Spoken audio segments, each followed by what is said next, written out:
time to award our first medalist. It's the bronze medal match. That's what's about to go down. UK versus Canada. We saw Canada, fortunately for them, they fall to China. So now they're going to have to settle for third place here, but they'll have to go up against the United Kingdom. I have some bias here on the desk, clearly, because you two exist.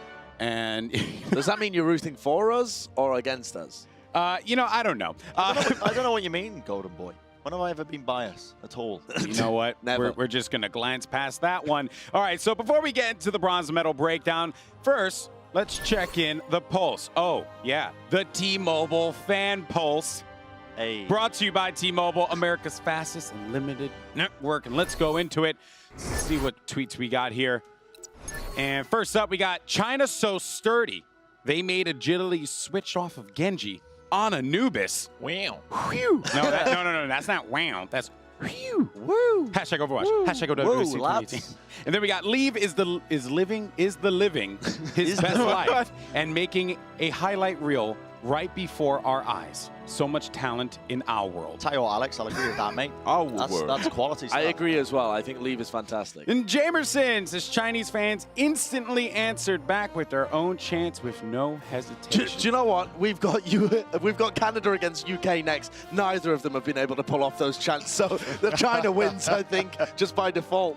Yeah, I think so. We clearly have not been able to get those chants going as well. But we've also not been able to hold this desk together. No, we have not. Like, It's been pretty bad. But be sure to join the conversation for the Overwatch World Cup on Twitter using that hashtag OWWC2018. We want to hear from you. We want to know what you think. Who do you think is going to win this matchup? And is my hair better? Or is Bren's hair better? You don't have hair. These are the things that we want to know. What is that? I've actually seen Golden Boy on a morning. He takes like a biro and he's just dotting onto his head. Yeah, man. You know, it's all drawn on. This takes a lot of work, okay? Believe it or not. So now it's time for our match. And while I'm being fondled, let's send it over to Frankie, who's down on the floor. Guys, we really embarrassed ourselves earlier, okay? Don't forget the chant, all right? We've practiced it in the break. When I say let's go, you say lines, okay? We good?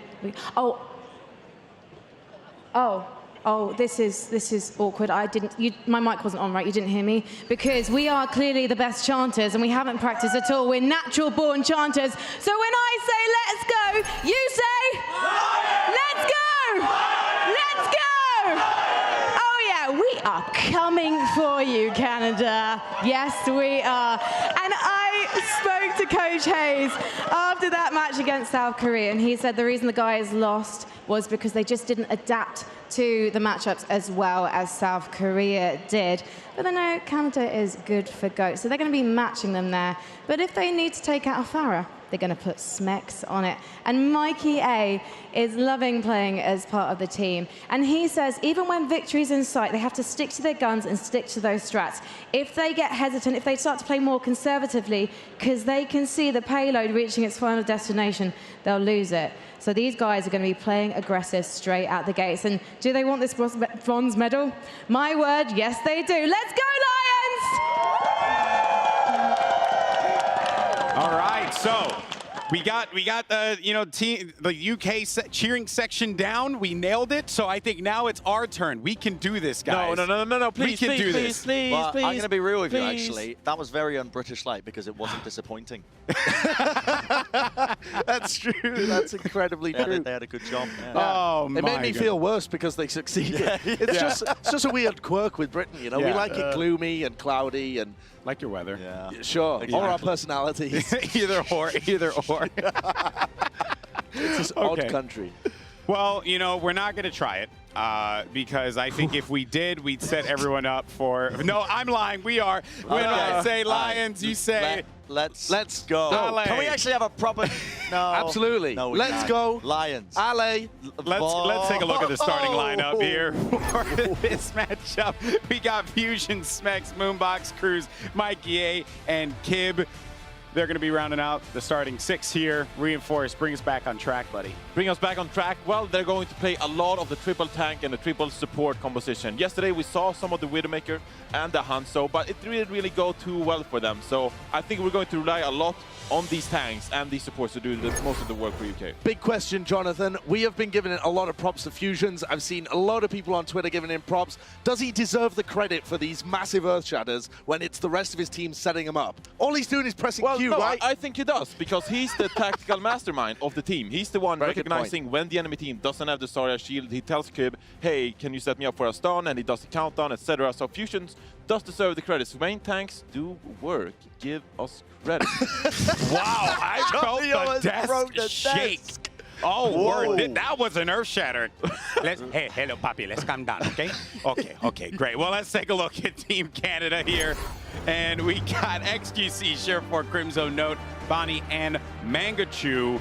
And they, as I had mentioned before, just lost to China.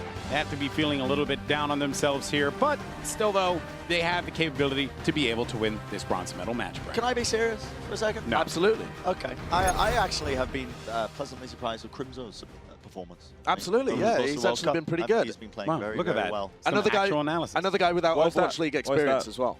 What do you like? Johnny's going to put pressure on me now to try and put me, make me sweat a little bit. You can see him smiling. This is the only opportunity he gets in life to really put pressure on me. So I'm going to respond with some hard-hitting analysis. It's just good, Johnny.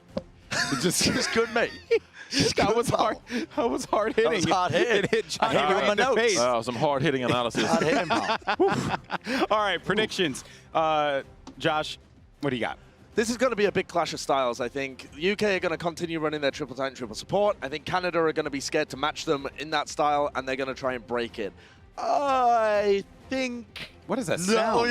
yeah. I'm really struggling here, though. I think these two teams are pretty evenly matched. But I'm going to go with the UK. I think, given how close they played South Korea, I've got to go with them. All right, way to go, Lions. So I did speak to Team UK. They asked respectfully that you do not pick them to win. And He's I'm got not really lying. the I most spoke to unbelievable Hayes. curve. This is Really? exactly what he said. You're cursed. I'm actually genuinely hurt by that comment. Like, I'm picking UK. No. Well, that's that. Sorry, I'm picking UK UK. will not get the bronze medal. All right, so you pick the UK reinforce? I mean, the UK are playing GOATs, and Canada is playing anti-GOATs. So I think it's an easy Canada clap here. Oh, okay. Okay, again. Easy Canada clap, he says. Go right. again. Where's that Go dunce again. cap? Where's Yeah, that yeah. dunce- Where's our Where's cap? that gone? Actually, you know what? I think for the bronze medal match, we're gonna bring the. Oh, it's Oh, back! he's got it. Okay, so the hat returns. There's so much on the line here on the desk, not anywhere else in this arena.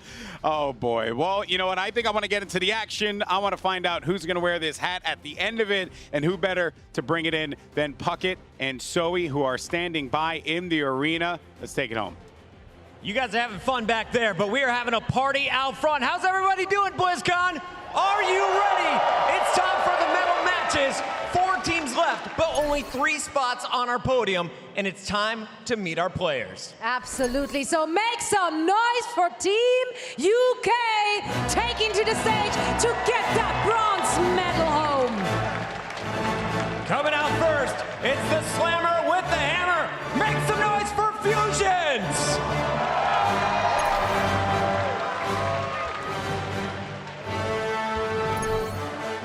And up next, his partner in crime. Please welcome to the stage our flex tank, Smux.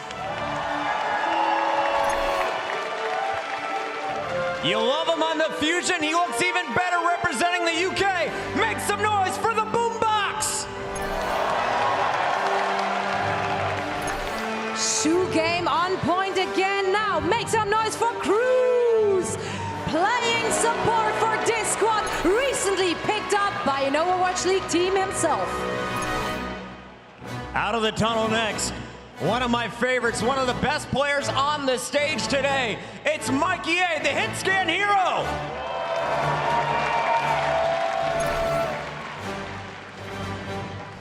And last but certainly not least, make noise for Kib.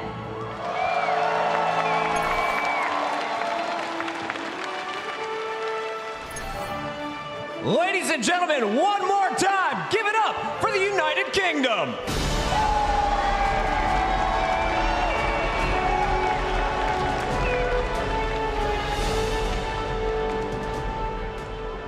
The UK is in the running for the bronze, but so is their opponent. After falling to China, they're looking for revenge. It's your 2017 silver medalist. Make some noise for Team Canada. First up, welcome to the stage, our DPS player extraordinaire, Mangachu. In the second spot, one of the best Zenyatta's we've seen all weekend long. It's Bonnie.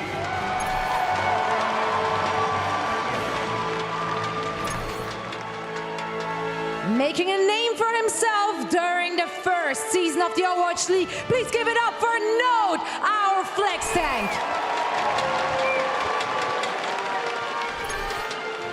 And Bren hit this one on the head. What an incredible performance we've seen from the Ana. Give it up for Crimzo.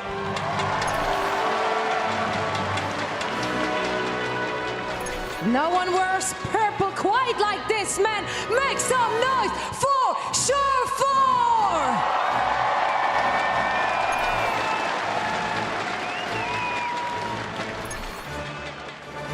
Silver last year and ready for a medal to go again. Let's make some noise for the one and only main tank, XQC!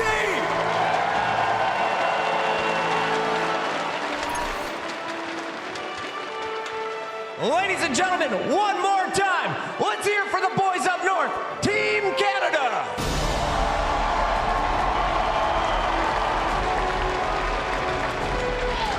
The players are set, the match is ready. It's time to send it backstage to our casters, ZP and Jake. Thank you, Puckett. The bronze medal match is upon us, and even though the UK can't claim gold, they can still reclaim one of the colonies here as they take on Canada here in this bronze medal match. This is going to be an exciting one. As we heard from the desk, it's really that clash of styles. We could see the UK's classic triple tank comfort played to its maximum potential, and I really agree. I expect to see Team Canada trying to break that style, force them into different off-meta picks, maybe try and force their will in the match. So that'll be an exciting storyline here, but another storyline that I think is just as important from the player perspective is both of these teams have just been defeated. They've just been in that high-intensity format, and of course, last game we saw Canada fall to Team China, UK falling to Team South Korea. These, not crushing defeats, both of them were close, but to come back, to have the mental fortitude to get right back into the next match is something that not every player can possess. So really, I think it's going to be the cooler heads that prevail here. Do you think that's a factor here that the United Kingdom has had a little bit of time to rest, relax, get a little bit of food, reflect, watch what happened here in the Canada match, whereas Canada, they're coming right back out. They just got done, but here they are again, and we're not going to be wasting any time here, Jake. You take a look, we're going to be heading straight into Busan. Yeah, and with Mangachu in the roster, we saw him be so effective on Busan in previous matches. Really, I think he played incredibly well on this map. I think it was the only map that he played in that last series, but really to perfection, getting that Doomfist that far. Those characters he's known for being one of the best in the world on. Mangachu, of course, we've praised his versatility all throughout this Overwatch World Cup. Certainly also all throughout Overwatch Contender Season 2. He's a player of many talents, but this is going to be a tough game here for Canada. The United Kingdom, they took South Korea to the limit in many of those matches that we saw earlier today. Draw after draw, fight after fight. And if they've had a little bit of time to regroup, but I do think the United Kingdom might be coming in here with a bit of an edge. Certainly, they have been able to force that 3-3 composition, even convincing the talented South Korean team to make the switch and just take the mirror match because they couldn't win without it. So Team Canada has been a team that's been probably more resistant than anyone else to playing that 3-3 style. They really want Mangachu, Agilities, and Surefour on those classic core DPS characters. So it's really going to be about who can force their will on the match, which team is going to be able to set the pace, and Koth, this control map on Busan, is such an important place to start determining that outcome. Now, this is interesting, of course, because this is one of these stages that is quite good for Doomfist, and Canada, this is the one area where they could be quite good versus the setup of the United Kingdom. Definitely, but Surefour and Mangachu have the potential to pick off some of these crucial elements of the triple tank setup, and with Banny on the Lucio, it'll be pretty easy for the squishier characters on Team Canada to simply run away. They can buy a lot of time in this manner for Surefour and Mangachu to find that initiation they're looking for. Canada, of course, going. Oh, Mangachu sleeping on the job here, and UK going on a nice move. Way to save Mangachu. going to be getting out, but they have to invest a lot, including a bubble. Boop and bubble used. United Kingdom still diving in, focusing on the tanks. XQC, the main person they were going for, they're not able to finish him off, but they are able to chase him out of the fight. And while that's going on, Note gets punished, and that is going to let the United Kingdom take momentum here and get first control of the point. And the first cap comes through so quickly. The UK is already building up that percentage, moving up that objective timer. That's what this mode's all about. Now we're going to see them get up close in the choke. They want to take these fights in tight corridors. The more you let Doomfist and Sombra spread out around the map, the weaker this tank setup gets. So expect to see Fusion swinging his hammer right in this corridor. How much harder is this for the Doomfist here, where he's not going to have the high ground steps and hold the phone? Early sleep, early dive, XQC deleted. That was surgical from the United Kingdom. Nice nade by Boombox, waits just in time for the Matrix to drop from Note. Mangachu trying to flip the point in the back, but Smex is there to contest, and the UK is just cruising upward on all their ultimate charges on that point capture percentage. Nothing's really coming together for Team Canada. Sureforce EMP could be the start of something, though. Well, I think you have the right of it. If the United Kingdom knows how to do anything, they know how to cruise. In fact, they might have had someone of that name on their team. Sureforce, very good Sombra in the back, waiting for the opportunity, but the United Kingdom being so aggressive that they're not really giving Sureforce that opportunity right now. Cruz is going to have to be able to dodge this EMP. He really needs that beat to get off, or Kip could save it with the rally, but this is going to be a struggle without abilities. EMP hits everybody. XQC takes the nano. Early EMP, early pickoffs from Canada. Sureforce setting the stage. Mangachu and XQC knocking it right back on down. It's still 75% for the United Kingdom, though, however, so even as Canada retakes this point, they have a long way to go. I love this discipline from Team United Kingdom here. They're holding on to all their ultimates. Once that EMP goes off, they know that there's no chance of them really winning that team fight. So instead of committing and wasting their resources, they're just going to get another stack of ultimates. They've got 5 to work with. They're going to try and win this team fight right here and end the fight on Mecha Base. United Kingdom, they are in such a good position. You've laid out the scenario. Let's see if they can execute. Mikey holding on to the grab. XQC jumping in early. Primal Rage is going to let him be a little bit more aggressive here, and he's going to get grabbed. Barrier, XQC, the 720 spins. Boombox out of it early. Sureforce just crushing the back line, and Cruz going to go for a ride. Might actually be able to wall ride himself back on it. Oh, yeah, they're actually fighting back. He's fighting back. United Kingdom, after Cruz Zo's knocked off, he wall rides back in. They drop the beat. I don't know if it's the best idea, but I respect the fact that they're going for it. Well, this is the power of the Brigitte. If they can't take down Kib, he could be really dangerous on the point. You see he's dropping low, but constantly getting healed up. But Mangachu back on the Hammond finds Fusions. That's a crucial pickup. He's got the nano boost to boot, and he's sweeping through the United Kingdom. This is a ton of objective power for Team Canada. They're building a lot of ults. That was the toughest test so far, but now the question is, can they win with this unorthodox comp? Mangachu wants to go back to Spawn, switch to something that'll be a little more effective, of course. Roadhog and Sombra already out. You do not want to play him into that. Yeah, he's going to go back to Doom here, and Doom seems better here on the defense. Exactly. I mean, Hammond's sort of that emergency pick, get back to the team fight, get something done, but Doomfist makes a lot more sense against this comp. Sureforce setting it up, being such a major distraction, a thorn in their side here. Self-destruct goes up, doesn't get anything. Mikey picked off early, but responded to. Banny down. Mangachu under a bit of fire here in the back. Going in, whips, unable to hit that. Meanwhile, though, Sureforce doing so much work to the backhand side. No one's looking at Sureforce, and he is ripping the United Kingdom apart. Definitely frags going both ways, but as you said, Sureforce has been able to charge up another EMP here. It's ready. We'll see if he chooses to drop it. They do have a potential to take another fight, and it looks like they'll probably go that route. United Kingdom, too much power on point here, but they might not expect that EMP from Sureforce. He did use it this most recent fight, so it would be easy to not realize how much damage he just did there. Yeah, I mean, that's a case where your tanks have to be calling out. By the way, Sombra just did a lot. Sureforce over the top, drops the EMP. Canada diving in, Fusions immediately removed. Canada off the play of Sureforce, riding their way back to that point. The front line of the United Kingdom absolutely demolished here. We're going to see the barrier from Canada. They invest more. They're all in on this point. Smex out of the mech, and this is looking so good for Canada right now. Kib somehow trying to clutch us on the Roadhog, getting maximum value out of this character. Nearly forced a C9 with the Hog, but he's just coming back into the brawl. And with Fusions back as well, the beats drop. UK's bringing this one back. They're absolutely bringing it back. They bought enough time. Canada couldn't fish enough off when they had the edge. And now the United Kingdom with Fusions back. They retake. Mangachu drops in. It's not enough.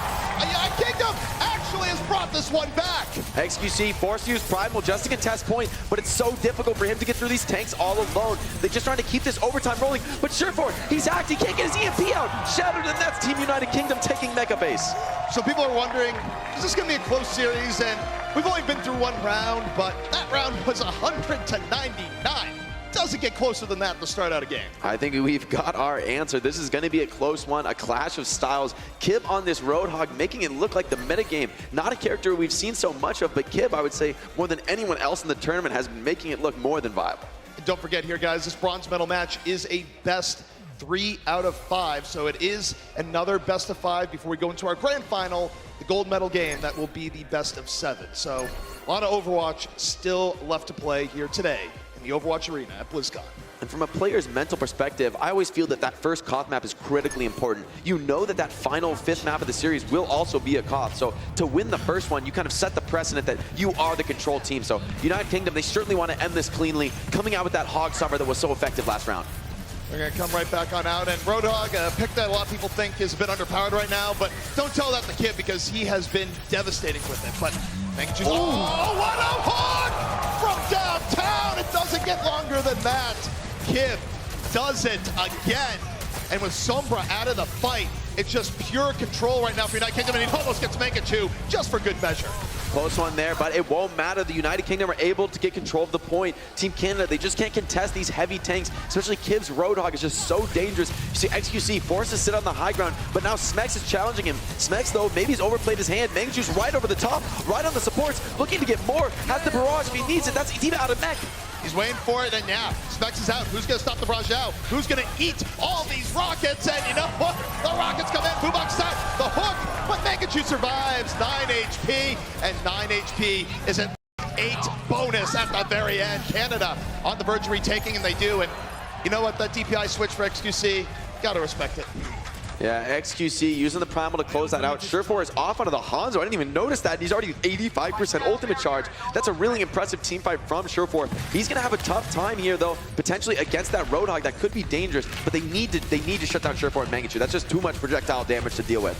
Mikey on the Sombra, EMP set up, going right to the back. Huge dive in from Fusions, highly aggressive. Now the EMP drops Mikey solo, but the trust! He knew the barrier was coming in.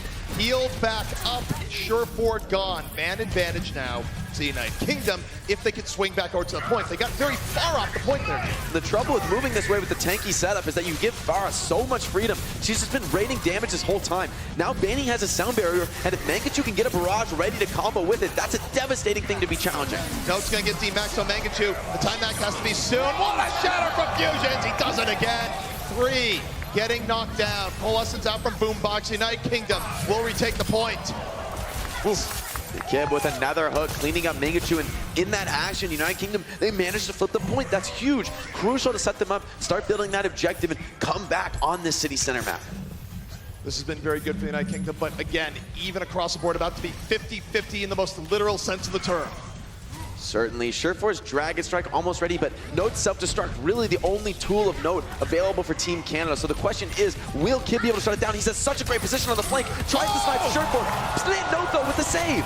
The save right there, but Surefour, still under pressure. Kib was hungry. Comes in the whole hog. Mows him right on down. The pure aggression, but we got Self-Destruct here back. Barrier from Cruz. Always on point.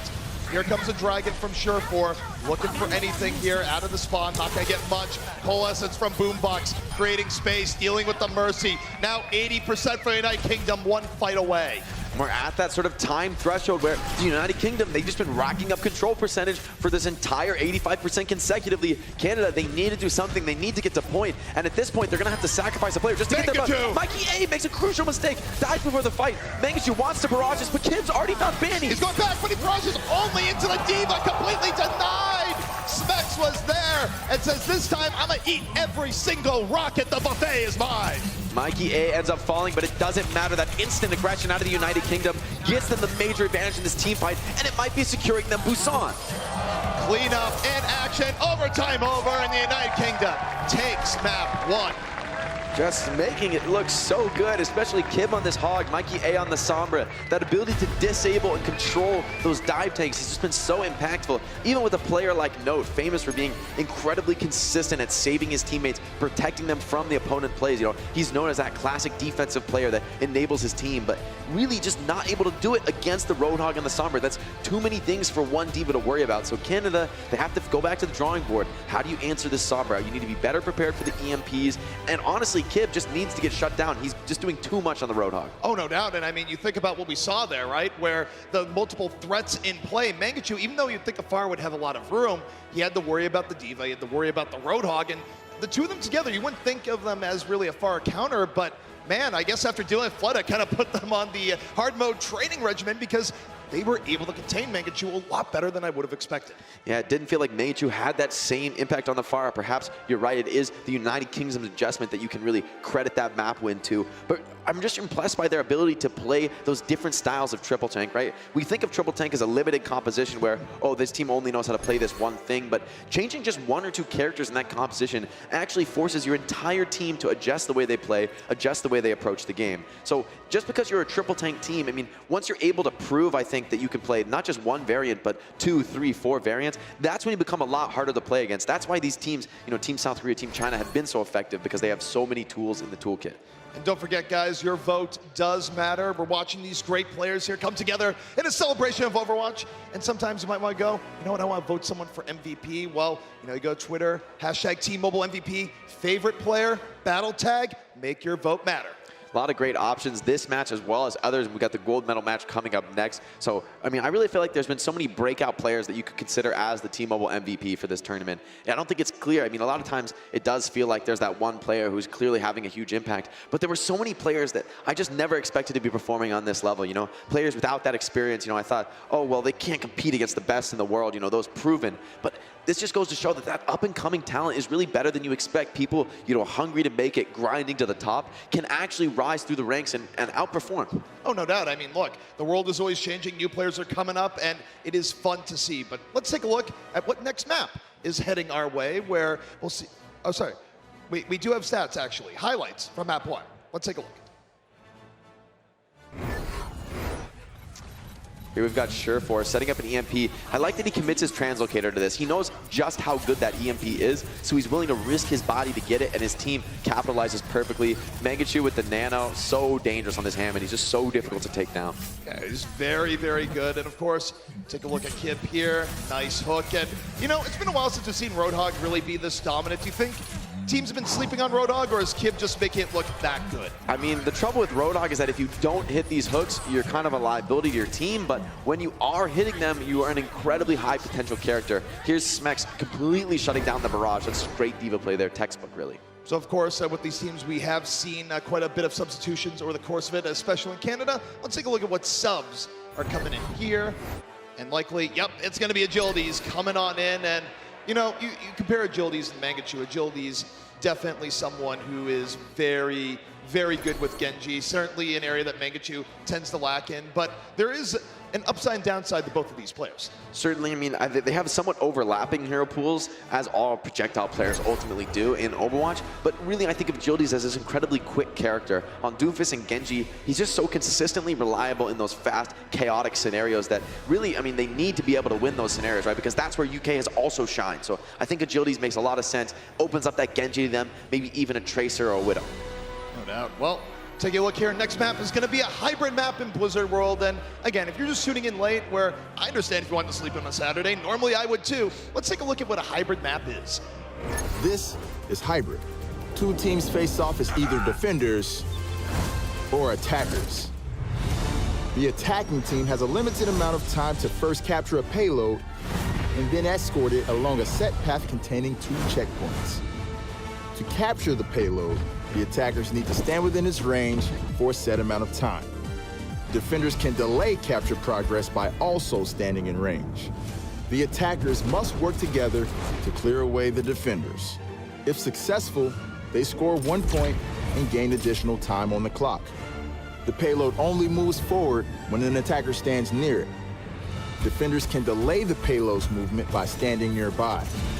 To get moving again, the attackers must clear away the defenders. by force. If even one attacker is capturing the objective or on the payload when the time runs out, the game enters overtime.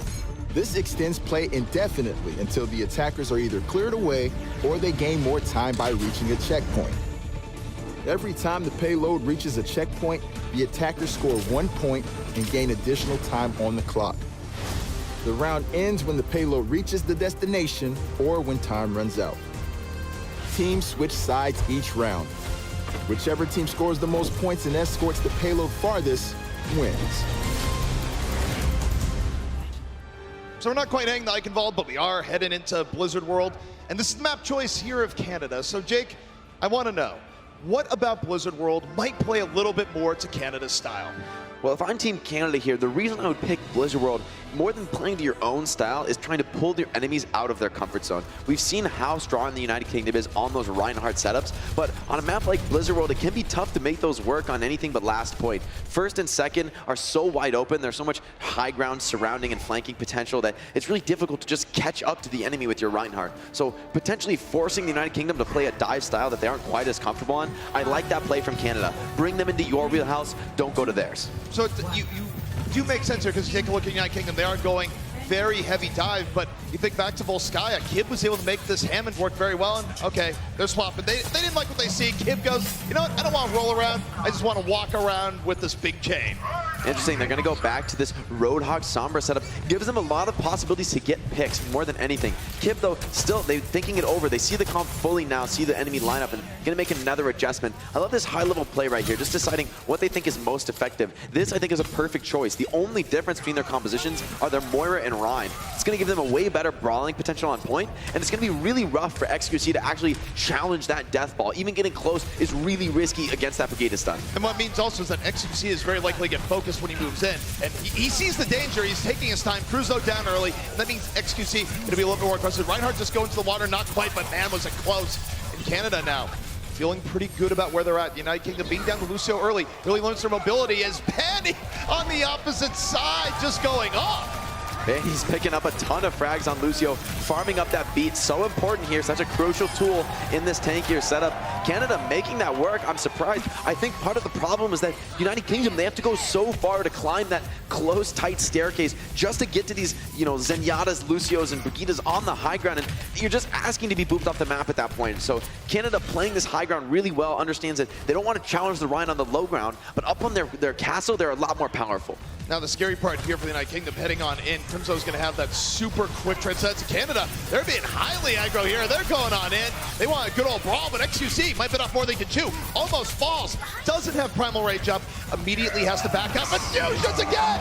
Earth Shatter knocks down 3, but Crimso, because of the early Transcendence, means Canada is fine. Surefour charged up, ready to go. Grab, ready, doesn't need to use it. It's a great reaction trance by Crimso. Everybody else dropped onto the floor, but of course, Zenyatta makes himself immune, keeps all his teammates alive. That's textbook play by Crimso. Huge shatter by fusions, but it just doesn't matter. Completely countered.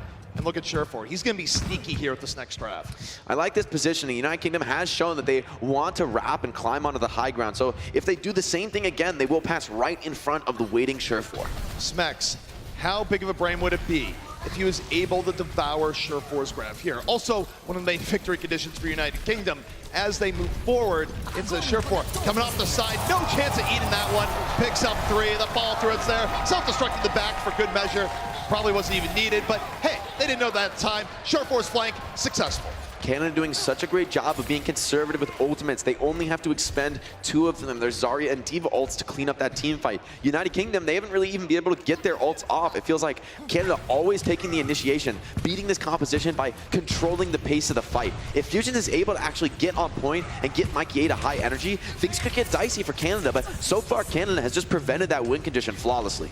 Mikey A moving in, grab ready, staring down Note, almost daring him to go for the eat, holding on to it, barrier used by both teams. Everyone feeling the music here, and grab coming out, but no one caught. Oh, Crimso kind of floats on into it, but doesn't really matter. Mid-transcendence, gets blown away by self-destruct, but hey, still alive. Prayer, pretty powerful. Boombox, though, gonna do some praying himself. The United Kingdom, still at full, still with a little bit of rally left. Surefour gonna fall early, and they are turning this fight to their favor. We see Mikey A high energy with that full armor stack, courtesy of Kip. This is where they really start to hit their power peak, and you can see no one's able to contest Boombox. He's free firing in the backline, putting Disco wherever he wants it. This will be a capture for the United Kingdom, but you gotta give props to Canada. That's an insanely well-played defense to make it last that long. I mean, United Kingdom without really much time to spare at all here. Well, the general rule for hybrid maps is that if you can burn 2 minutes off the clock for your first defense, you're feeling pretty good. If you burn nearly 4 minutes off, you're feeling great. Interesting too, Surefour elects to stay on the Zarya. He is at 90% Graviton, so I don't hate the decision. That Graviton can be such a powerful ultimate, but it's not clear to me how they're actually going to be able to clean up the grab. No, doesn't have his self-destruct up yet, and it's not going to be so easy to get that against the Reinhardt. United Kingdom looking to get a little bit of momentum. To your point here, Mikey, Graviton up early, XQC nowhere to go, immediately focused, Agility's following right after, and that is a quick team fight win for the United Kingdom. But Canada, they will have some options as we go to the next fight, especially the Surefour. Yeah, the struggle here, though, is Note, I think, really needs to get this self-destruct. I don't see any other way that they'll actually be able to kill the grab. I mean, even without support ultis, Boombox at 90, he's going to have his Transcendence by the time the grab actually comes out. Kib has a rally. I mean, they have a ton of tools to survive, so Canada doesn't have that clear DPS combo. Surefour looking like he wants to drop the grab here. Smex looks like he's ready for it, but already D-Mech, so he doesn't have to worry about that D.Va self-destruct matrix. Crimson went down early. It's 5-on-5. Surefour definitely in a situation where he doesn't have the greatest awareness to the fight. Has to go back around. Drops the grab. Gets a few in it, self-destruct to the side, and it's enough. Picks up 2. The combo that you're calling there, Jake, that they're waiting for. But United Kingdom, they have enough here that they're going to invest more. They find Surefour. They think it's winnable, and you know what? It actually might be. 100 energy Zarya and a Zenyatta with the full armor stack. Or sorry, 100 energy Zarya and the Zenyatta with the full armor stack. Very, very dangerous combo. Very difficult to fight. Agility, though, gets aggressive, takes down his counterpart. That's a crucial opening. The sound barrier is out, though, from the United Kingdom. They want to sweep back in as the Transcendence of Crimzo ends. Who needs a full team? Keep punching as hard as you can. Fusion drops the hammer. Met by the barrier. Mikey drops another grab. And again, they're going to get one from it, but not as much as it likes. Max loses back at Canada. Starting to bring it back the other way. XQC diving on in. And Crimzo unleashed in the back. Both Zenyatta's just free firing here, but Crimzo does get the better of it. I think that is just a case of Canada having more ultimates in the bank. They use their Transcendence and their sound barrier. In that fight, Boombox wasn't actually ready with his own Transcendence. It wasn't quite up yet. So the final trump card ends up being Canada's. And because they win that team fight, get the opportunity to clean up, they've built up a few more ultimates of their own. This is looking really rough for the United Kingdom. United Kingdom, final opportunity, final 15 seconds, must-win fight coming up here. And you see Canada being super aggressive, but they force the Transcendence out early. And it's not enough to save Kib. Kib was not with Boombox there. So already, United Kingdom down 2, Boombox falling right after. Cruz, one of the last ones alive, just hugging the payload here, hoping for dear life. That is not happening. Canada putting the foot on the throat, and this is going to be a hole right here on point B. Team Canada making it work. It's not a comp we've seen much of at all in this tournament, but it looks really, really strong here with Surefour Zarya on Blizzard World. And I love that final aggressive initiation from Team Canada on that last fight. They know the United Kingdom has to flood back in. They have to run to point, so they just immediately attack that backline. That makes Boombox's trance much less effective than it would have been otherwise. We see Kib getting picked off on the Brigitte, which loses that crucial staying power on the cart. Brigitte, one of the strongest characters in an overtime scenario, just forced to fight on the objective. She's not too bothered by that, but if she goes down away from her Transcendence, there's not much she can do. Well, not only that too, but you think about why they weren't cornered in this Transcendence is that they initiated right when they were on high ground, when some people weren't all with them, and you scare Boombox enough, a guy that is not easy to scare, by the way, into using his Transcendence early. So they don't get the value out of Transcendence that you would normally get. You don't get the idea of keeping your entire team up because people are split. And why are they split? Because you found a good moment to go on in. Timing so critical in these compositions. Of course, Boombox, I think more than just being scared to pop the Transcendence, I mean, he's being focused down. If he dies, of course, he's not going to come back in that team fight. So he, of course, can't risk that, can't risk falling. He's forced. You know, it's really Canada taking control of the situation, putting the United Kingdom in that double bind scenario. Use your trance, we'll just run away. If you don't use it, you're going to die. So there's no good choices there for Boombox, and that's just off the back of intelligent setups by Team Canada. Looks like Team Canada, though, potentially wants to run this strat again on Blizzard World. Quite surprising here, actually. Well, the key here for Canada is that they don't even need a fantastic offense, but they need something that is simply going to get them reliable results, because they don't have to bring this very far here, Jake, and time is definitely on their side. Yeah, now that they have this clear win condition on second point, it's really up to them to pick the composition that's going to give them the highest % chance to actually make it there. But United Kingdom doing a great job. Smex baiting in the lead. XQC overextended, pinned by Fusions, and completely shut down. What a big brain play from the United Kingdom. They knew where XQC wanted to go. They did their homework, and man, did they slam it home. That was an absolute trap coming in. XQC activated that card. I mean, it makes total sense. You see the D.Va on the flank. Normally, she's just there alone scouting for her team. You know, that forward scout. You just think there's nothing behind her. So you go chase, try to pick up some ult, and then Fusions, his whole team is right there, and they stun you down. So that's just great play for the United Kingdom. Great bash on Surefour, forces it back, but this is a scrappy fight. I'm expecting frags to go both ways, but Fusions somehow staying alive. And while Surefour was stunned, they used the opportunity to get Crimson before Shield could come out. Really nice play coming up from the United Kingdom. Aggressive, taking the match by their own standards here. And Canada, down a minute. I'm just really impressed that Fusion somehow lived through that. I mean, it felt like so much pressure was going on him. He had the discard at one point, dropping under 100 HP multiple times. But Canada, fast and furious, going right back in. No more bubble, though. Nothing to stop Shatter. Oh, he just turns the corner, drops a hammer, picks up another 3. They didn't expect it. It was a stealthy pillar. I mean, this is why you don't traditionally see this composition played into the classic 3-3 GOATs. I mean, Winston does do some good cleaving damage, but he's just not so good at actually finishing off a character like Reinhardt. I mean, that hammer is just a devastating amount of damage if you can't burst the Rein. And now, Fusion's not going to have an Earth Shatter here, but is going to have a grab for the next fight. And oh, they're going straight in. Surefour, they want Isolate him here. They're rallying. Kim goes, I set spot in the water. Fanny puts 2 in the water. In the water. You are in the water. Fanny turns the tables, and suddenly Canada has a free road to point A. United Kingdom getting way overconfident there, way too deep into the spawn, and absolutely crushed by Benny. Perfect boop, understands that overcommitment is coming through, and this is so rad for the United Kingdom. I mean, Canada winning first point, they still have almost all of their critical ultimates available. Let's see the point from Benny's perspective. Oh man, when you go from bloodlust to just simply dumped in the water, yikes. Oh, and here we see another grab combo coming up from the United Kingdom. They're going to pick up 2 with it, but the card's already rolling. This is going to be of limited effectiveness, especially as Surefour finds 2 frags of his own. Now the United Kingdom, far from their spawners, they're going to have to retreat and regroup. Canada, they're playing right next to their spawn. They're not even worried about the fact that their teammates are dead. And the scary thing here for the United Kingdom is that Canada can get progress without winning any fights here. It very likely could be a 1-fight margin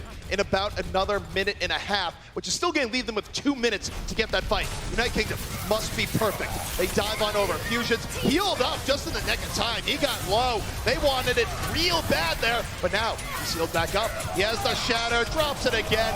This just keeps happening. Gets the slam onto Benny at the very end. Fight though, not over yet. Canada finding a way to the back line. Even as Fusion is swinging, Fusion himself goes down, and Canada is doing it. They just can't finish off Surefour in these fights. No one's able to focus him down, and he's constantly on 100 energy. He's got a Graviton to work with. XQC's got the Primal. Node's got the Self-Destruct. Tank ultimates are the most important ultimates in the game to close out a fight, and Canada has all 3. Surefour in the flanking Zarya position. This, of course, so deadly. And oh, they get Fusions early. They drop the grab. 2 pickoffs for Canada. Easy mode in progress here to the final fight because of great ultimate usage. Specs tries to buy a little bit of time, but it's just not going to be enough. The disruption is there, and Canada saying, we're not going to go down so easy here. We're going to go back on Blizzard World, and we're going to even up the series 1-1. Canada proving the validity of their composition here on Blizzard World. Maybe it was a bit of an overextension there on first that led United Kingdom to lose that point, but that just goes to show the level of punishing that these teams are willing to do. I mean, if you go a little bit too far out of the spawn, I mean, you're going to be punished. You can't be fighting in those unfortunate locations, right? That's not the place you want to be challenging Banny on the Lucio. Right next to the water? I don't think so. Yeah, you certainly have to respect the boop, and that simply was not the case. But guys, we still got another half of great Overwatch to go. We'll be right back after the break. The Overwatch World Cup is brought to you by Omen by HP, the official PC of the Overwatch World Cup, and by T-Mobile, America's fastest unlimited network.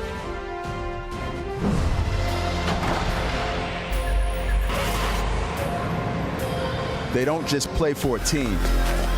They play for every fan, every rival, every moment, every match. And when everyone watching expects the best, they perform with the best.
The 2018 Overwatch World Cup is brought to you in part by Corsair, T-Mobile, Samsung SSD, and NVIDIA.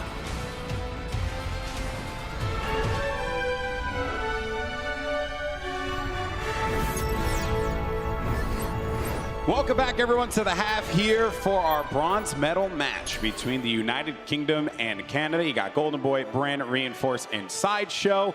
And, you know, there have been some amazing announcements here at BlizzCon. Seriously, some really, really cool stuff. You know, Ashe it was just announced, right? That looks awesome. Overwatch. It looks so cool.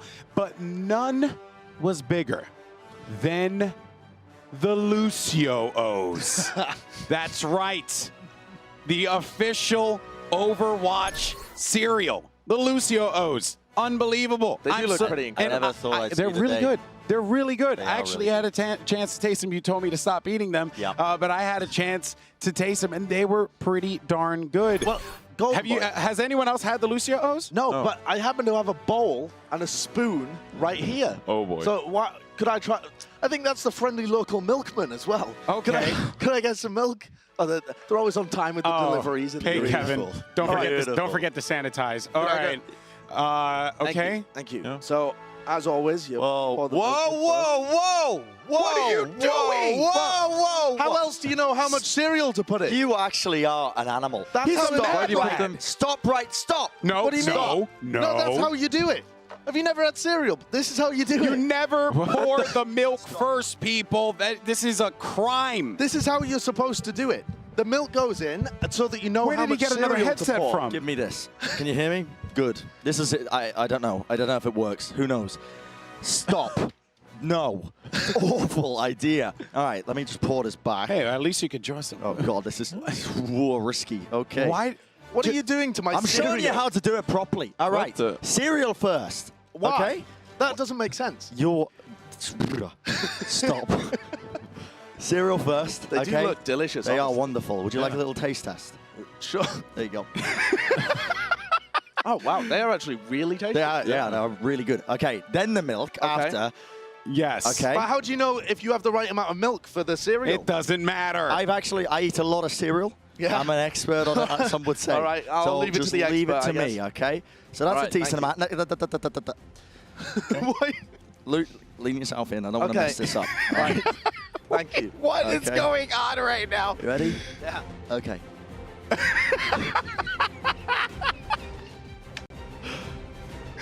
How does it? Okay. How does it You ready taste? for another one? Could I have some more, please? Yes. That's so genuinely really good. You know Yes, what? you may. You know what? Okay. We're one gonna more. just You let ready? them feed each other, Okay, now chew. and for the time being, we're gonna just send it over to the rest of the show.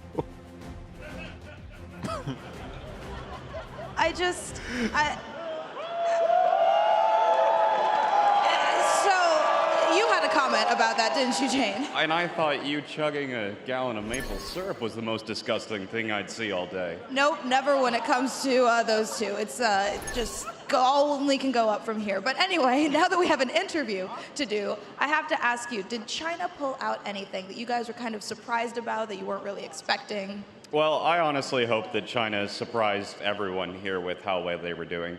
You know, like, we went into this thinking that we'd be facing Finland into the semifinals and prepared accordingly.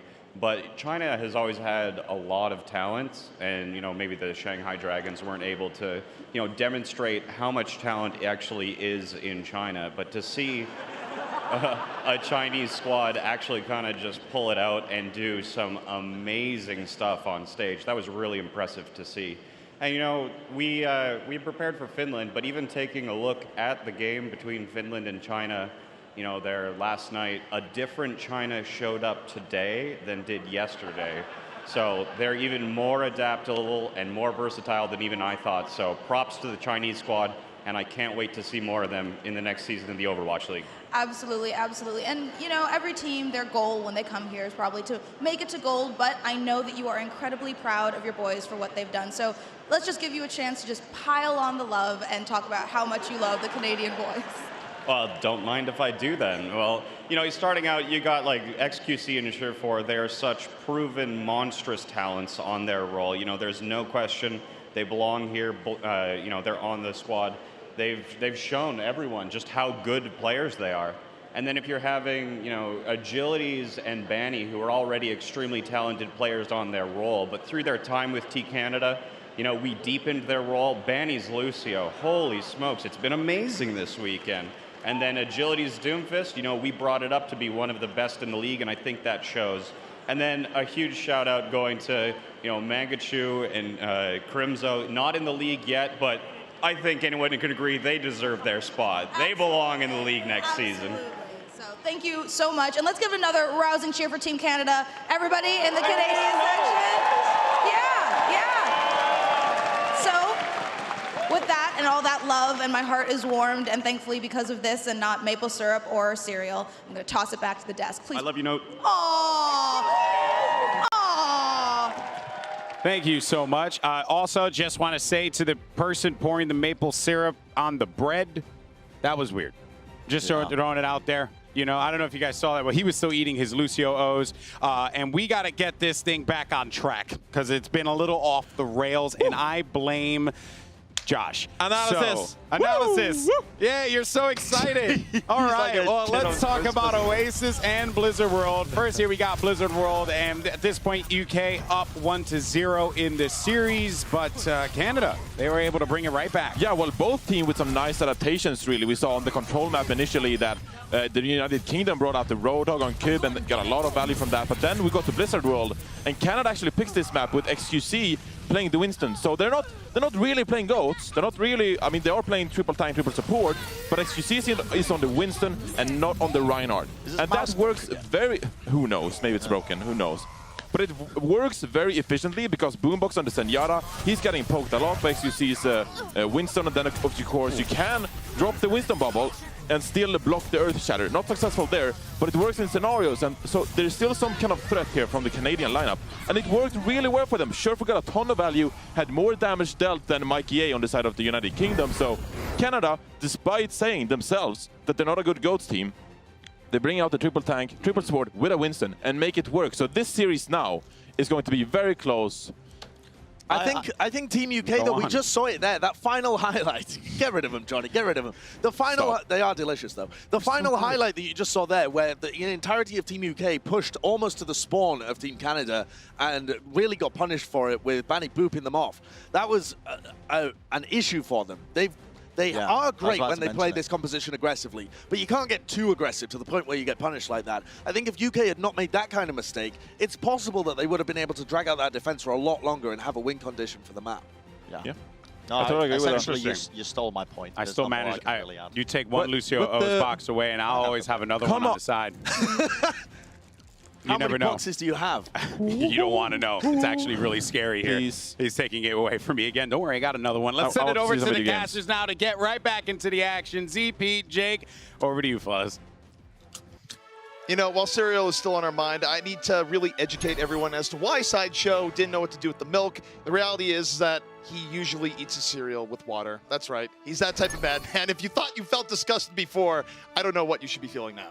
I don't know if that's healthy or just weird, you know? Like, it's, I think milk's not so bad for you, right? Like, in the modern era. But I'm more excited to get into this match than watch Bren eat with Sideshow. I mean, that was kind of cool, but one of those things that you don't really want to see twice. More of a one and done. We are going to take a look at the substitutions that are coming on in here because, of course, both these teams do have deep pools. And guess what? It's Mangachu coming right back on in. And, you know, again, knowing what we know about these two players and their hero pools, does this suggest a world where we might be seeing more Pharah or Hansa? I think that makes a lot of sense, especially Pharah on Volskaya Industries. If the United Kingdom doesn't pull out those snipers and instead goes with a tankier setup, Pharah can be really powerful. Something we've talked about before is skyboxes. Volskaya Industries has that really high ceiling. A character like Pharah that can fly forever using jump jet and her jetpacks, she's going to be so effective because she's always up in that air. And if you can't stuff her down, if you don't have that hit scan to poke away at her, then really she's going to be free to get your backline. So United Kingdom, they're going to be forced into a situation just by having Mangachu in the roster of Team Canada that they have to always be mindful of that Pharah pick. It's always going to be a threat on their mind. So we'll see what the United Kingdom does to maybe prepare just a little bit for the Pharah. But Mangachu, you know, he's a flexible player. You don't know for sure that he's going to bring it out. I will like to say I truly love the entire concept here that, you know, we went down all that analysis where, okay, never mind, he's not on Brigitte. I was going to say, you know, all this analysis of what he could play and then just Brigitte for, no, okay, we're back to the old conclusion here. All that analysis, but in the end of the day, Brigitte forehead. Well, right now on defense, it doesn't make any sense at all to play the Pharah. I mean, Pharah is not really a character that you can play defense on for this map. I mean, it's way too risky. You can't stop two snipers from just destroying you. If they do, you know, see that you're on the Pharah, they'll just switch to some absurd comp like triple hit scan. They really aren't punishable for that. So you're really much more likely to see the Pharah come out on offense. I'm not surprised at all to see this comp come out for Canada on defense. I mean, they made it work on Blizzard World. I don't think we've seen it all tournament long, but it's working for them. The United Kingdom, though, their own version of Dote's coming out. Time to see which one is superior. I'm excited for this. You know, we used to mock the concept of Dotes. It used to be a funny little thing that Christopher said. And yet here we are. It's here in the bronze medal match and very likely could work. The United Kingdom setting on up. You see Kim, pile driving his way on in and Vanny out immediately. No pools of water to bop people in here yet. At least not this part of the map. Kim rolling his way on in and the United Kingdom easily crushing their way on through. This could already be a quick first point tank.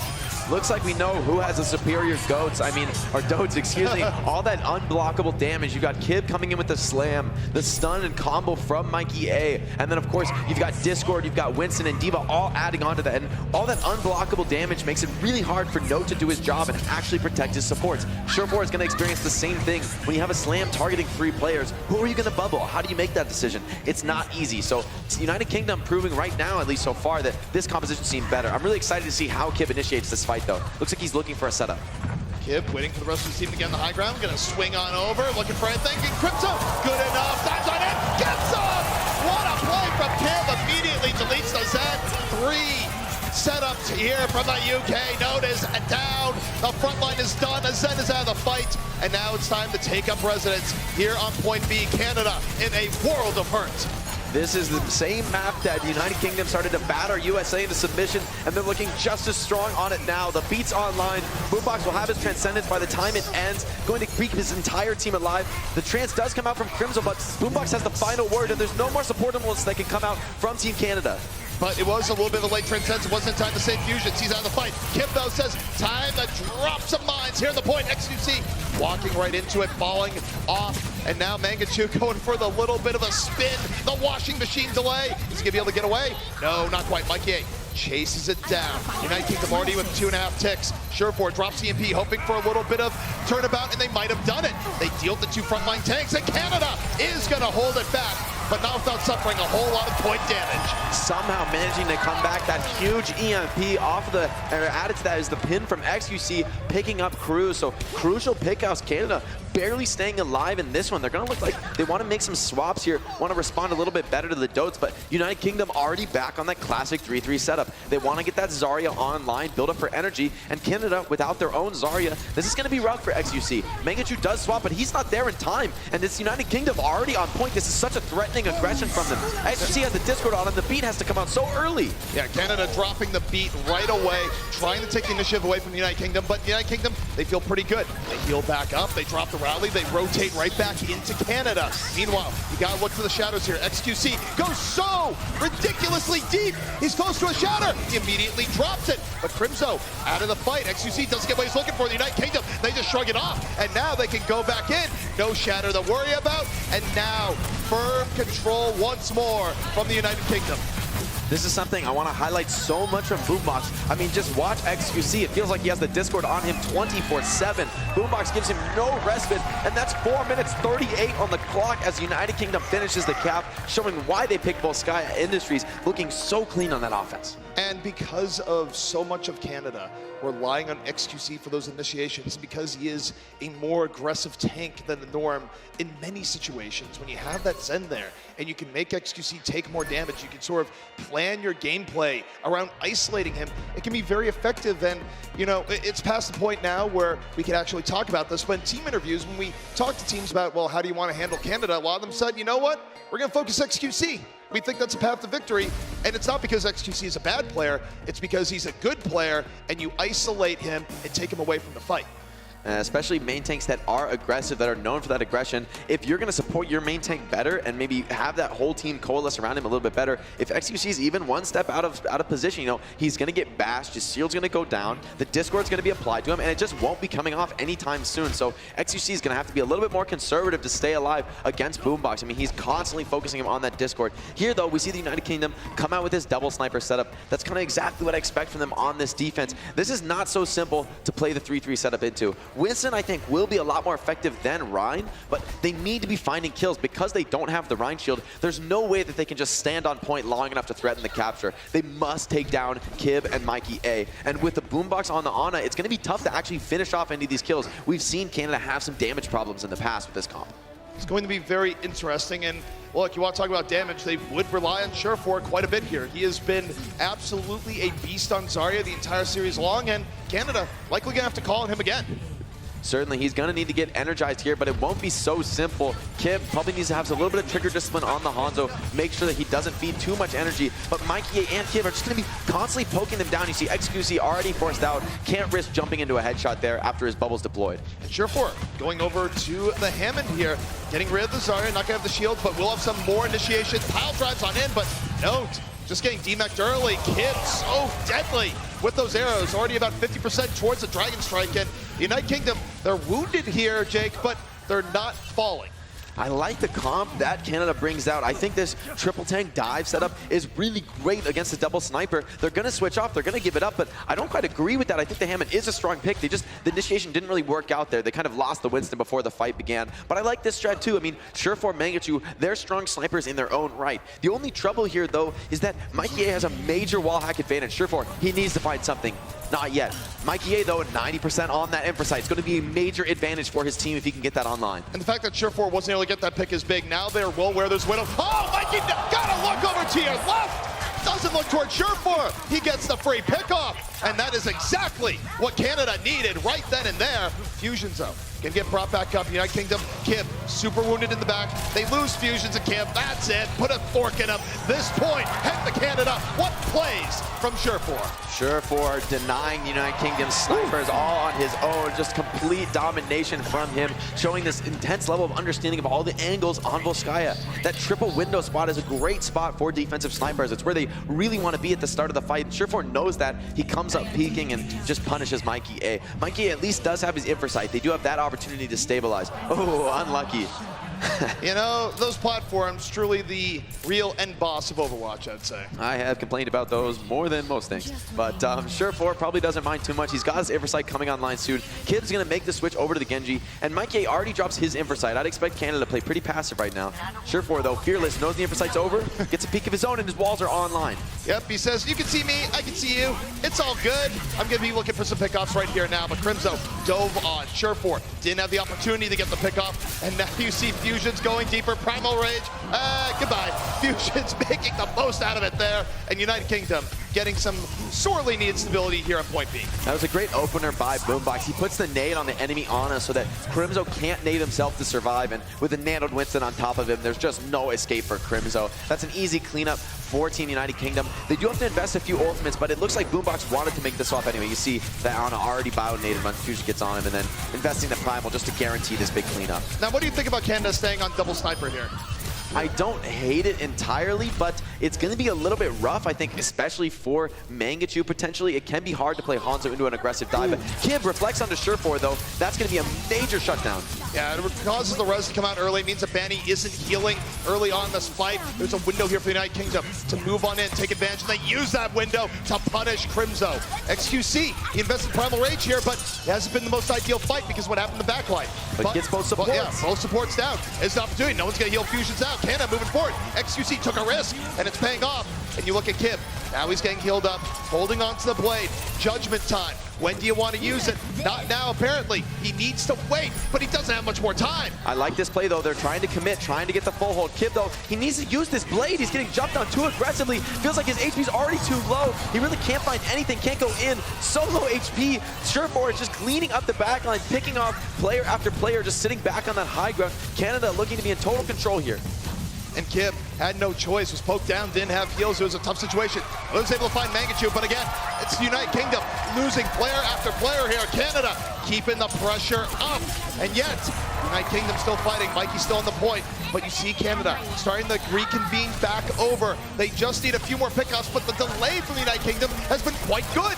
The Moira stays alive. Perfect protection by Smex. Boombox is going to be able to heal up his team. They're really looking to stabilize Boombox. Staying on point with the Fade. That's great use of his abilities. Healing up Smex. Smex is just tanking so much damage right now, but he's still staying alive. Barrier! Right in time! Keep Smex up! Now he can drop the self-destruct. The United Kingdom with the Coalescence. Keeping people healed. Smex gonna let that one fly. Canada gotta run for cover. Self-destruct doesn't connect, but makes room. XQC, a second Primal Rage in the same fight. Going back over. He's angry this fight is still even happening. Angry that United Kingdom is stalling out, but Kib, the Tracer swap, deals with the front line. How are you going to control the point now? Kib going wild in the back. It's all clean up here. Kib somehow farmed a pulse bomb in that contest. Insane Tracer blade from Kib, swapping off at the last second, and there's no Brigida for the side of Team Canada. They don't have that classic counter to Tracer, and when Brigida's off the field, Tracer can really show how much potential she has as a character, but I'd be stunned to see him stay. And take a look at this. He built up this pulse bomb in mid-fight. Look at how quickly he builds it up. Gets the D-Mech. Every clip doing serious damage. It's the only way you have this happen. Now, gonna build up the pulse bomb here. Immediately dashes forward, gets the stick. Scary stuff. And now, Mikey in the next fight drops the EMP, and the United Kingdom dives in again. Just an easy cleanup EMP, and that's so great because this EMP is going to protect their transition to this tankier setup. They just switched a few characters, lost a lot of ultimates, but because they still have the EMP, that guarantees them the team fight victory and gives them the chance to start building up all these new ultimates, get that progress on the D.Va self-destruct, get the Shatter going, Boombox's trance. These are really crucial tools that they want to get, and Canada, forced into swaps of their own, they're in a much rougher situation as far as ultimate economy goes. United Kingdom, they were able to fight their way out of the pits of despair in that final fight. A fight where XQC got 2 primals, a fight where Canada threw everything at it, but now Canada must go again. As it turns out, they wait, and United Kingdom more than willing to hold back here, Jake. True, but Cruz has that sound barrier, and frankly, I just don't see any tools that are really going to answer that. I mean, there is a self-destruct from Note, but no setup. The beat comes out very early from Cruz, though. United Kingdom, they need to produce something from this. Note sends the self-destruct in. It takes down Kib. That's a crucial pickoff.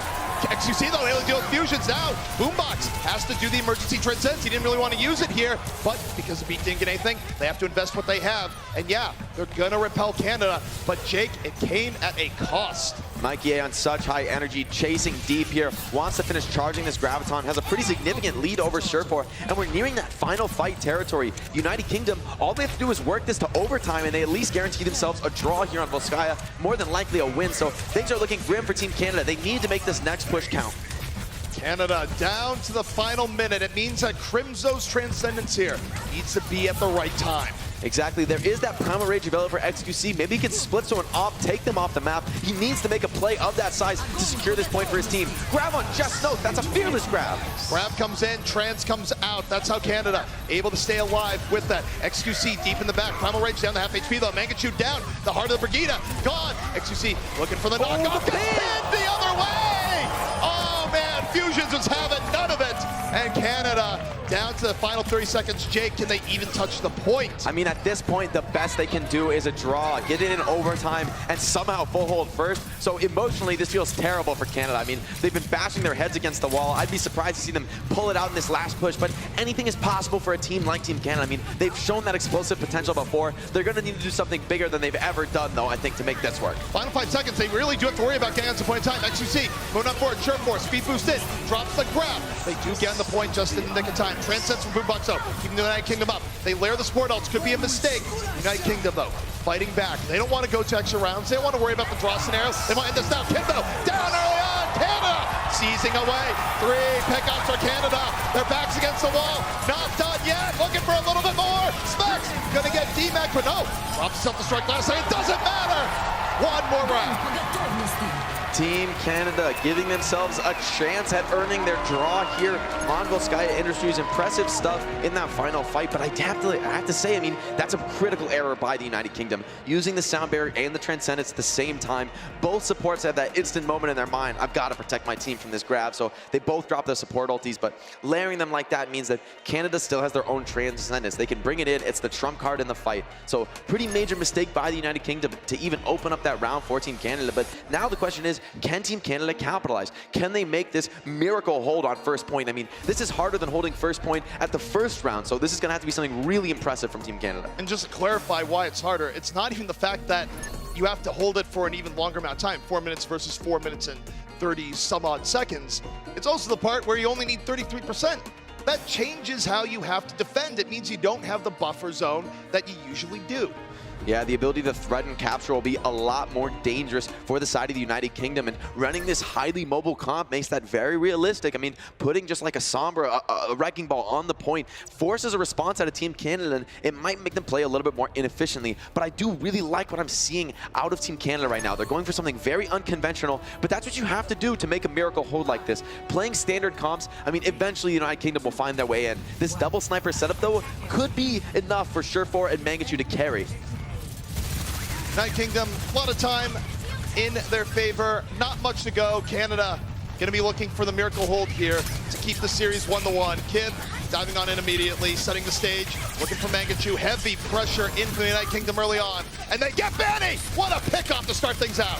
I mean, the only problem with this double sniper setup is that United Kingdom is already playing the counter. This Hammond is so dangerous against double sniper without exposing his head hitbox. I mean, the snipers can't get anything done. United Kingdom just rolling through. Superior strategy wins Volskaya for them. Well, they had 4.5 minutes, but in the end, you could have just gotten rid of the 4. Half a minute would have been enough. A little bit too easy for the United Kingdom there, but you know, if you're Team Canada, you've got to go for a risk like that. You've got to pick those wacky compositions with insane pick potential and just hope that maybe your players both have the games of their life and somehow carry it. I mean, that is the right play in this situation. When you're that far behind, you need to start taking risks. But United Kingdom, they're feeling good. I mean, it felt like they were in a ton of control, especially on that second point defense. I mean, so many times Canada tried and failed to break it.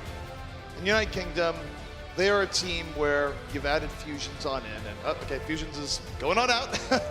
But it is a team that really has impressed over BlizzCon here, where again, there weren't many people, including myself, including really most of the desk in a serious way, not desk in the we're eating cereal with water, you know, drink all maple syrup type of way, but like in all seriousness, they have risen above the expectations here. And you know, yeah, they can't win the gold medal match at this point, but getting bronze here, beating Canada, a team that, again, many OWL players on that team, it's got to be pretty sweet, not only for the United Kingdom and its players, but also the fans back at home where, you know, you hear a little bit in Brendan's sideshow where, you know, they're a little bit self-deprecating about, you know, the Brits and feeling disappointed in things. Well, you know what? Don't feel disappointed in this UK team. Feel proud of this UK team because they have been great to watch here so far. They've really impressed above expectations, to be certain. And I can speak from personal experience. I mean, this is an incredibly meaningful event. You've got a lot of players, you know, from disparate regions. There's some struggles with trying out. You have to worry about time schedules, ping, you know. There's some difficulties with actually making it into the Overwatch League, just natural logistical frictions. So an event like this that can kind of bring that budding talent together with the Overwatch League talent, actually sort of get to see them compete together and really get that real litmus test that top teams are looking for when they're determining who they want to sign. I mean, this event is really that for so many of these players. Some other events, you know, they don't quite reach that same stature. They're either not on LAN or don't have the same amount of pressure on. So seeing the United Kingdom perform in this maximum pressure environment against Overwatch League talent really speaks to how much these players have improved. I mean, they've been sort of been seen as up and coming for a long time, but it feels like beyond that now. It really feels like they've proven themselves here. No doubt. This has just been very good for them. But hey, if you're tuning in now, getting ready for that gold medal match, but wondering what just happened, let's take a look at what just happened here on Volskaya. And Kib, you know, not a lot of people would look at Kib and be like, yeah, this guy's going to be a great Hammond. But his Hammond has impressed here this weekend. His Hammond is, you know, Hammond's one of those characters that definitely straddles the line between tank and DPS. Very different playstyle. Nice pin from XQC, though, sweeping in the flank to get this hold for Team Canada. Doesn't end up winning them the map, but this was a nice play by Team Canada, you know, giving them an additional fight on second point. Surefour, though, on this Widow was absolutely lighting it up. I don't think the United Kingdom is going to be wanting a sniper matchup anytime soon. No, absolutely not. And Surefour for point A, talk about just a complete paradigm change. Goes in, gets Mikey on the flank, and just continues after that. But speaking of changes, this change to Tracer and just general sequence from Kib was absolutely great. I mean, it's great bringing out the Tracer in this circumstance because Canada's not running a Brigitte. I mean, that's the character that has bashed Tracer out of relevance, made this character a lot less powerful. I mean, remember, prior to the existence of Brigitte, he was one of the most dangerous DPS in the game. So it's great to see the Tracer come out. It's a great understanding of the compositional matchup, sort of exploiting Canada's comp to bring out an unconventional pick. I love to see that in a final second stall when some players might crumble and make the wrong decision. Well, speaking of players, we do have another sub coming in where Canada may get you in for some maps, Agility's in for others. So again, what we can really assume here is that the next map we're going to be going to could see a little bit of Genji in play. Yeah, probably want to bring it to a map that brings Agility's heroes into the limelight, but more than that, potentially there's a stylistic difference between these players, and we also can't speak to, you know, how do they communicate with one another. That's one of those things that is really crucial when it comes to subbing in and subbing out players. There's certain maps that one player might be more comfortable on than another, but it's hard to tell. So, next map coming up here, it's going to be Junkertown, and of course, that is an escort map. And again, if you're a little bit new, one of our new viewers here, and you're going, well, what's an escort map? How's it different? Let's take a look. This is escort. Two teams face off as either defenders or attackers. This is the payload. The attacking team has a limited amount of time to escort the payload along a set path containing 3 checkpoints. The payload only moves forward when an attacker stands near it. Defenders can delay the payload's movement by standing nearby at the same time. To get moving again, attackers must clear away the defenders by force. Every time the payload reaches a checkpoint, the attackers score 1 point and gain additional time on the clock. If even one attacker is near the payload when the clock runs out, the game enters overtime. This extends play indefinitely until the attackers are either cleared off the payload or they gain more time by reaching a checkpoint. The round ends when the payload reaches the destination or when time runs out. Teams switch sides each round. Whichever team scores the most points and escorts the payload farthest wins. And we're in the Junkertown, a bit of a change of place here, and you want to talk about a map where the meta gets all sorts of wild and crazy, and definitely a good map if you're Surefour and you want to snipe. It's going to be Junkertown. I mean, this makes total sense from Team Canada. Just bring out a map where Surefour can sit on Widowmaker the entire game. I mean, after that first point offense from Surefour and Volskaya, Mikey is maybe not going to be feeling so confident anymore. I mean, Mikey did have some great sniper games before previously, though, so I don't expect this matchup to be entirely one-sided, but overall, I just like the strategic pick from Team Canada. Very, very good. And Canada, I mean, look, again, from the perspective here, United Kingdom might not be as good on sniping gameplay, even though I do think Mikey and Kib have been pretty solid over the course of it. From a strategy perspective, it makes sense that they would try and run this here, give Surefour maximum leverage to really showcase his immense mechanical skill. I think what's also really interesting here is that XQC is actually on the Winston. Traditionally, on this point defense, we've seen a ton of Orisa come out. So maybe XQC feels like he maybe is predicting the Bastion, doesn't want to play Orisa into that high DPS comp, wants to play something a little more mobile, a little more dive-centric, but it still is going to be pretty difficult for Winston to get in against a Bastion. Bastion is, of course, that critical threat, can just destroy a Winston even through Primal Rage. It does mean that we got Bastion game played here at BlizzCon. Oh, okay. Well, that was scary. Fusions almost got immediately turbo bopped by Surefour there. But the Bastion has established on the payload. The Orisa shield is up. Canada, what you gonna do? Classic pirate chick coming out, single healer here. Cruz, it's on him to stay out of sightlines. If he gets picked off by a sniper, everything's going to crumble for the United Kingdom. So Cruz really needs to play perfectly here, never be out of position. He can't make any mistakes. Boombox loses the shield, is forced to retreat off the cart. Sets up again though, is gonna start farming it. He completely destroys him. Not only that, builds a whole lot up to his configuration tank, but that was nice movement coming out from Boombox there. Fight was over in a flash, and this pirate ship keeps on sailing. Surefour sneaking in the back, picking off his enemy Widow, and he hasn't even gone down yet, but the Diva's chasing him, so I really think this is just too little too late for Surefour. He'll have to retreat and reset, but he's kind of caught behind the team here. I'm not sure how much he can do from this angle. Well, we'll have to see. This has definitely gone really well for the United Kingdom here so far, and the last contest here could get a little bit dicey. XQC, though, gonna go for it. Leaps on in, chasing after the Bastion. Boombox, though, well supported. Focus fire going on the XQC, and Surefour taken down, but Boombox falls. Both teams down 2 players, but Mikey on the hunt here. Doesn't have to worry about the Widow on the other side. And slowly but surely, United Kingdom, though more roughed up than they would like, still in a period of advantage here for this point. Yeah, Mikey A free shooting. He knows that Surefour is still running back from respawn, but Canada, they're committing. This is a rare sight to see on Junkertown first. Using the Transcendence, XQC is back in the fight, but they're having trouble taking down Kib. Surefour, though, crucial pick on the Cruz as he tries to escape. Canada, the risk paying off. And configuration take out from Boombox, but you know what, Jake? This feels like one of those moves of, I'm about to switch anyway, so might as well try and get something. Yeah, I think he's forced to. Once that cart moves to that end point, Bastion really relies on that cart for mobility, mitigating his main disadvantage as a character. So not surprised to see Boombox switch off here. Zenyatta still works pretty well with this composition. That Discord orb really helps the snipers get those secure one-shot kills. So far, this has been a very good defense from Canada. Already 2 minutes burned off first. They dealt with the pirate ship. They sunk it to the bottom of the 7 seas of Junkertown. But Orisa still being run. Fusions, though, finds Surefour. It was the Orisa Zen pressure of all things. Kib drops the dragon, and this is going to be enough for the United Kingdom to breach the walls of Point A. Supercharger, just way too much damage to deal with here. It's going to be a full reset for Team Canada, but they do get quite a bit off the clock there on first point. Team Canada not going to be too upset about that defense. Now Kib looking for a little bit of extra recon. Drops the Sonic Arrow. No, he's going for a brawl. Okay, maybe not as much. He went for a quick strike and then says, I don't really want to commit to this. But the United Kingdom making a bit of space here, but Surefour and Grand Boombox, it's big. Surefour with another pick, and Agility's in the flank, keeping the pressure on Kib. Kib just doesn't feel comfortable committing. Surefour a little too far over the edge. Let's see if they realize he's in, but he wants some kills. He's scoping in. Battle Widow, in your face Widow. scope him in the face, whatever you want to call it. It's not really being super effective, but XQC is dove on in, picked up 2 there, and Canada going to be holding on. I mean, when your team gets in and you're on Widowmaker, sometimes you just got to get in and give us the SMG, you know, put some of that DPS out, help your Winston, and in this case it works. Cruz, though, does have the Valkyrie, could be really powerful with the snipers, but 2 support ults almost on deck for Team Canada, and XQC going to be able to get his Primal Rage using those support ultis. Cool stuff to watch here. United Kingdom now looking for a way in. They have swapped out quite a few people. Support ultimates will be up. Not much else will be. Sureforce immediately going to activate the Infrasight here.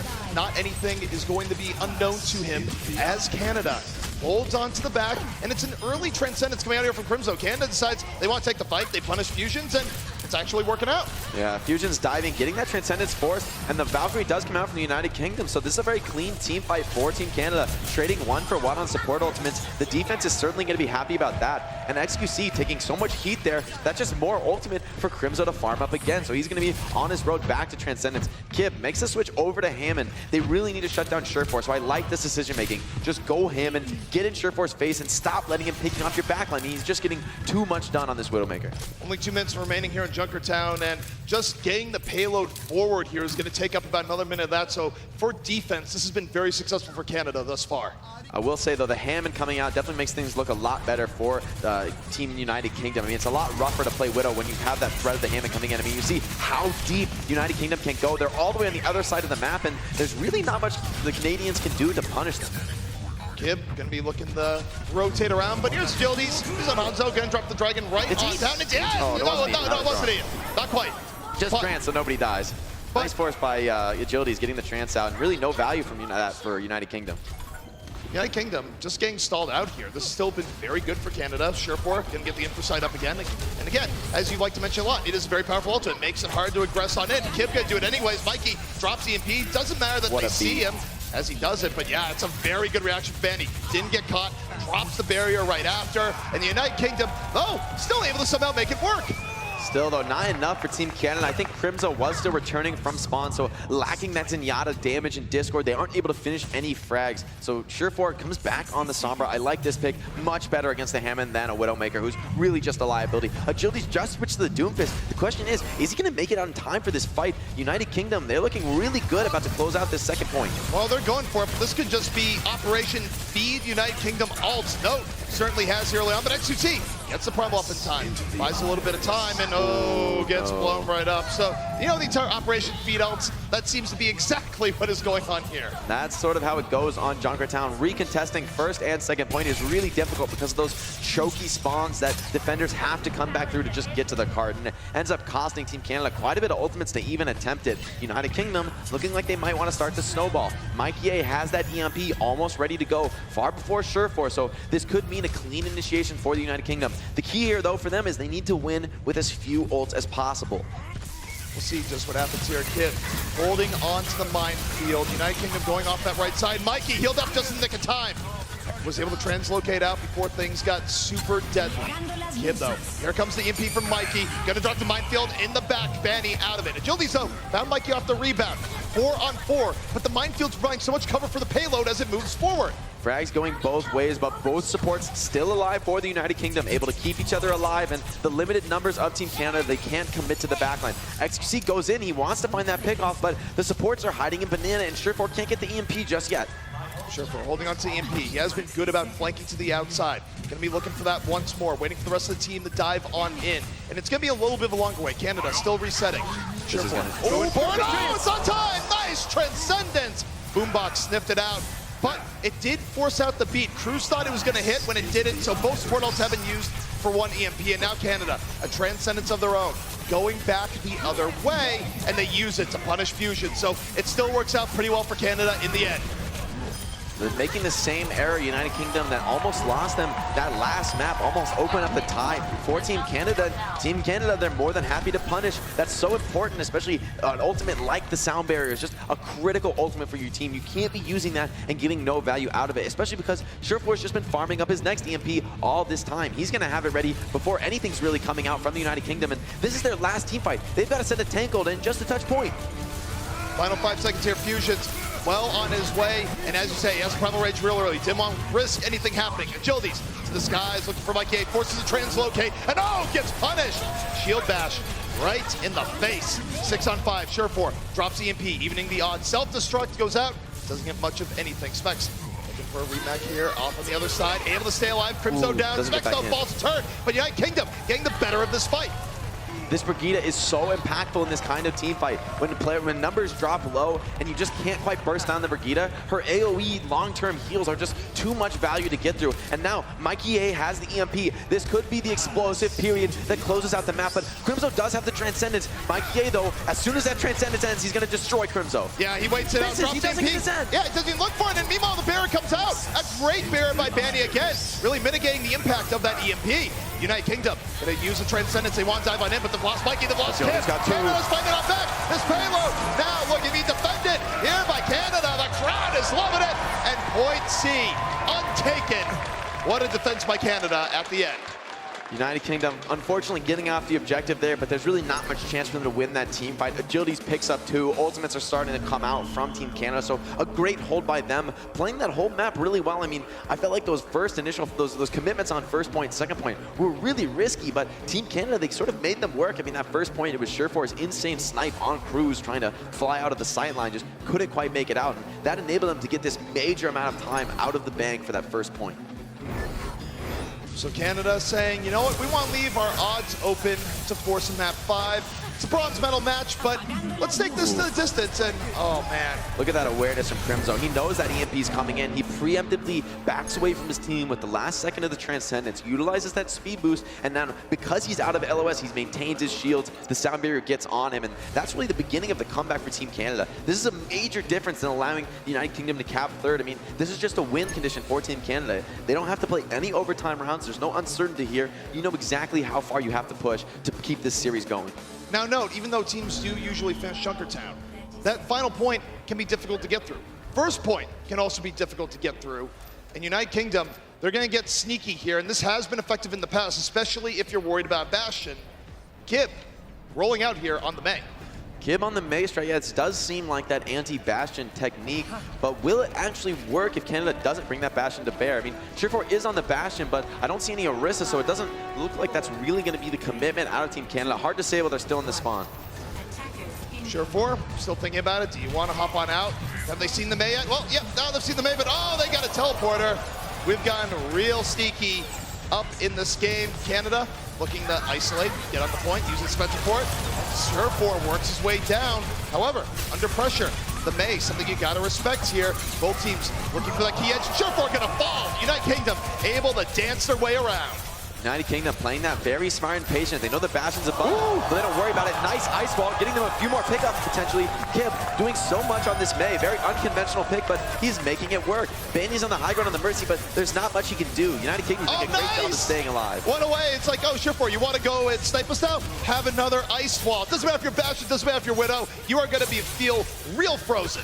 And Surefour, I mean, this is a pretty risky time to go Widow. Okay, switches over to the Sombra, partners with Agility's Doofus. This is going to give them a lot more playmaking potential. But Cruz, he's already got the sound barrier, so this first fight is going to be far from easy. Mikey A also with the Graviton, very, very dangerous. Note, needs to be watching out for that.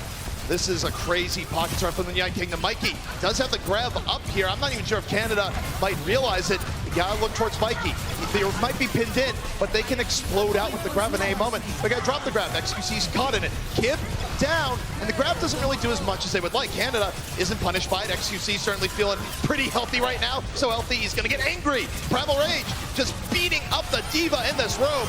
And Canada gonna mostly get out of spawn camp, but they've lost almost 2 minutes. The only problem is that this is such an efficient ultimate trade for the United Kingdom. They still have a lot to work with. I mean, look at their economy right here. You got the self-destruct, you've got the shatter. Graviton almost ready for a second time. Beat drop still available. Cruz holding on to that. Knows how aggressive his team is being. They don't need to overcommit ultimate. So United Kingdom set up very, very well to come back and win this team fight. The only problem is going to be Agilities on the far out, pocketed by Banny. I mean, he's essentially going to be free shooting. It's really only Specs that can answer that far, and it's very difficult to do that as a solo Diva. So going to be interesting to see how United Kingdom plays this. But it looks like they have much the same setup as they had before. Just trying to camp with this Mei, contest card from the flank, and make it difficult for the Fire to find angles. This contest coming out from Kib is so smart. There's the grab, and oh, it's time to get icy here. Fusions swings the hammer right on over. What a nice setup from the ice wall. That was great.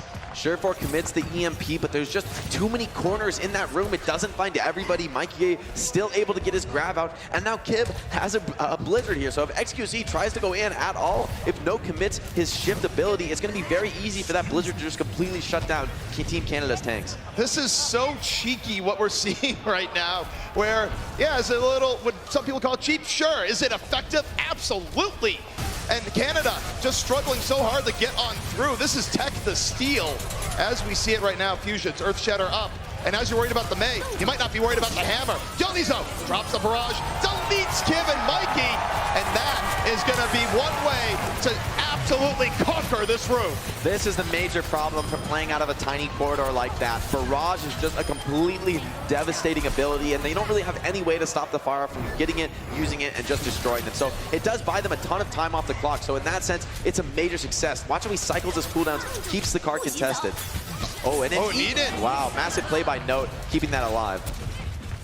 Agilities coming back the other way. Kib now on the McCree, the answer perhaps to Agilities in the air. They still want to contest this here. They want to go for that first point hold. Cruz gonna drop the beat, doesn't hit the tanks, but does hit the back line. They move on out, but they lose Fusions and Specs. They really want to hear those tunes. They're upset. That's why they're back in spawn. Canada making the most of it, and they're gonna be grabbing point A.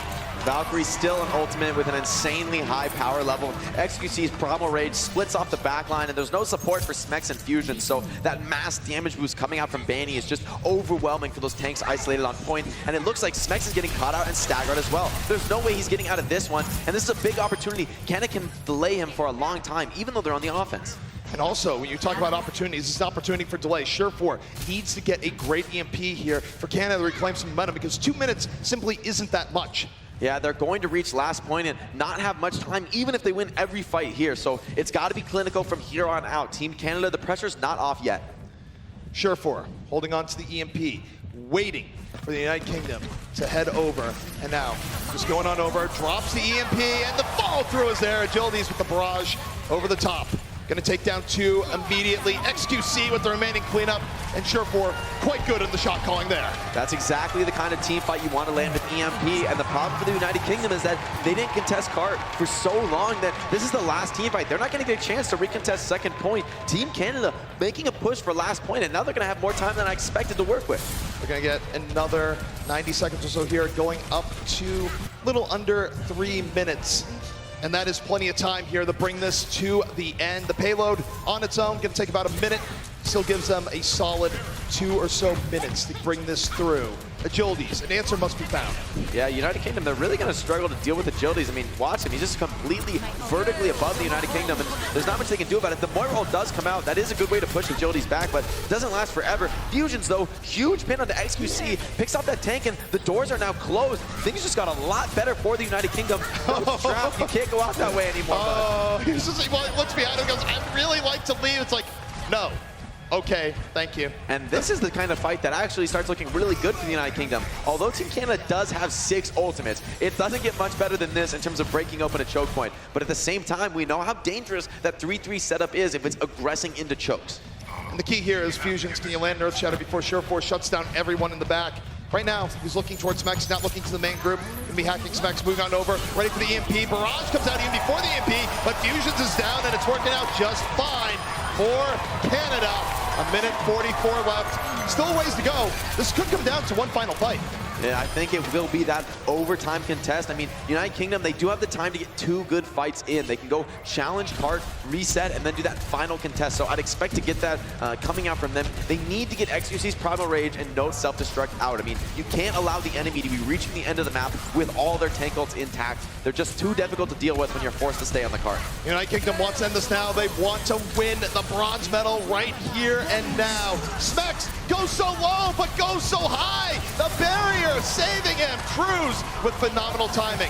Smex, though, did get demeched in the very end, as it turns out. Agilities able to get Kib at the very end. No, going back in, and Canada keeping the momentum forward. They're 1 fight away. No, still has his self-destruct, doesn't have to use it in this fight, gets D-mech, and I think also didn't have to use it there, just gets back in the mech, or excuse me, just gets back in the pistol diva and starts to remech slowly. This is great discipline from Node. He could have used a self-destruct there to get back in the suit, but he wants to save it to close out last. This might be really consequential here, especially because Surefour has that EMP combo. This is almost unstoppable given the roster that the United Kingdom is fielding here. Yeah, Note's going to get the self-destruct up here in a moment. Surefour, everything is his. Can they shut him down? Absolutely not.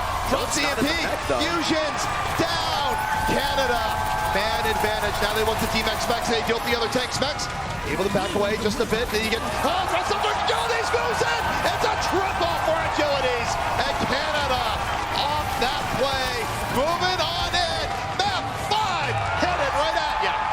No answer to that Sombra Pharah. It's just too much power to deal with. There just doesn't seem like United Kingdom had any answers after that Mei strat on first. I mean, it was successful. They got a lot of time off the clock, but they didn't have anything as functional on the rest of the map. They can't keep using that cheese. And once they lose it, it starts to snowball for Team Canada. I mean, they looked so clean when they started playing that Pharah Sombra. I mean, the EMPs, everything just clinical, and great use of the tank ults. I want to highlight that from Team Canada. Now, let me ask you this, is that does the United Kingdom, to some degree, even though they have dealt with hit points, but to some degree, do they have a weakness to Pharah?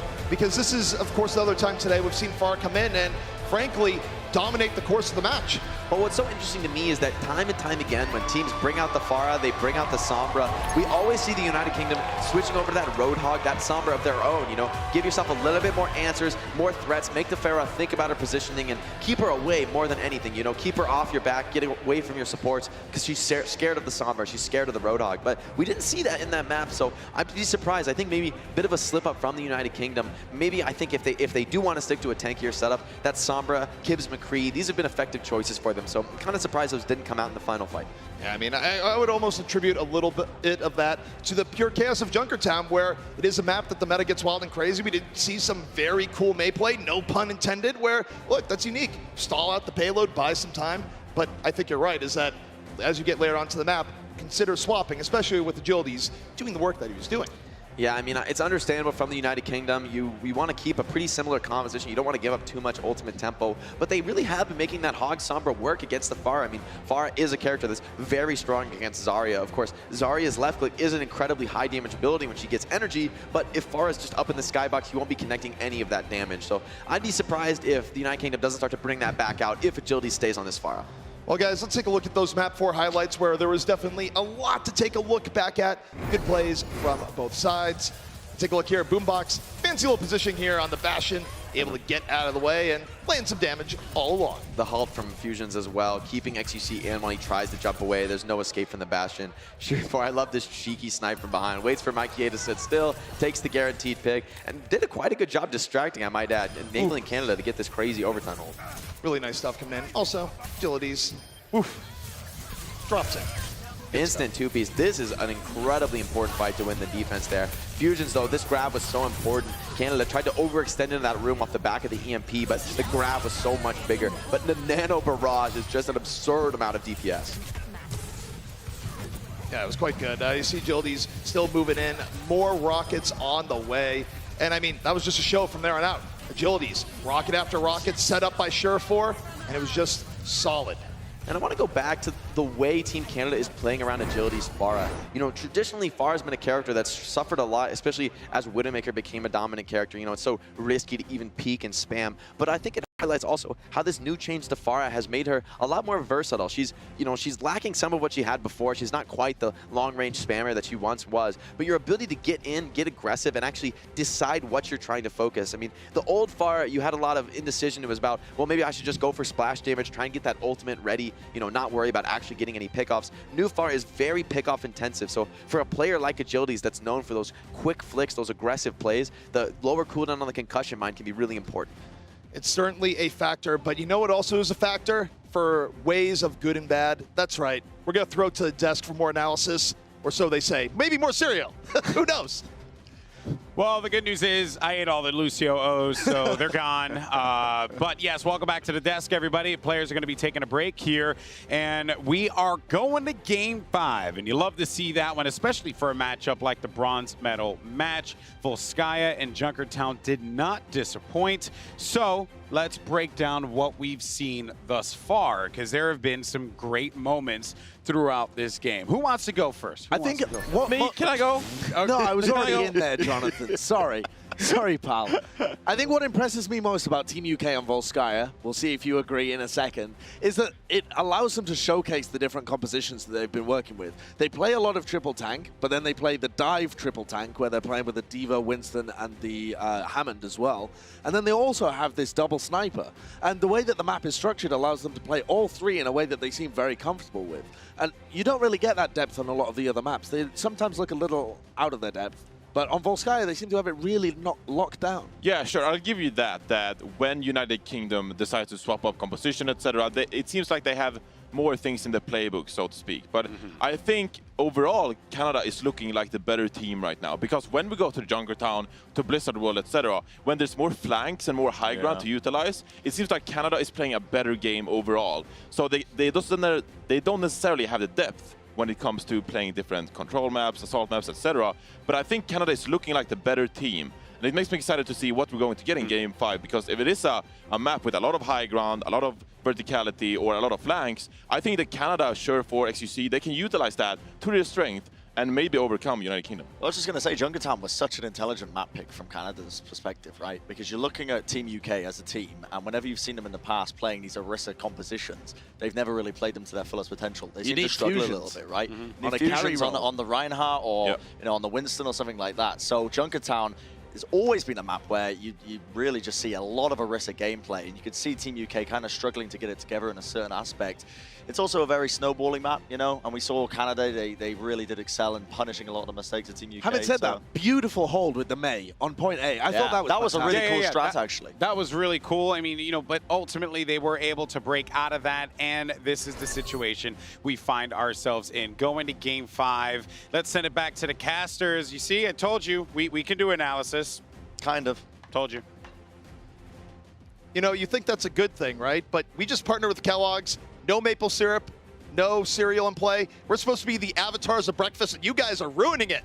Either way, let's talk about the game as we go into it here, Jake. What do you think about the thoughts that Reinforce had in regards to the map? I think his point is good in that if Canada can force their style, if they can make that, what is defining the match, then they can win. But remember, this is the United Kingdom's map pick. Because they won Busan, because they won Volskaya, or excuse me, because they lost Junkertown, now there's a tied up series, but they get to choose the Koth map as we go into this Game 5. I can't tell you how much of an advantage that is. Winning the first series of the set enables you to pick the last map of the set, keeps you online, and allows you to just get in your comfort zone. So Lijiang Tower, great selection. This is the map where this 3-3 composition was popularized. This is the map where we really saw it shine at first when it was originally innovated. So I really think this is a good pick from the United Kingdom. I think they'll be able to force their 3-3 style on at least 2 of 3 points.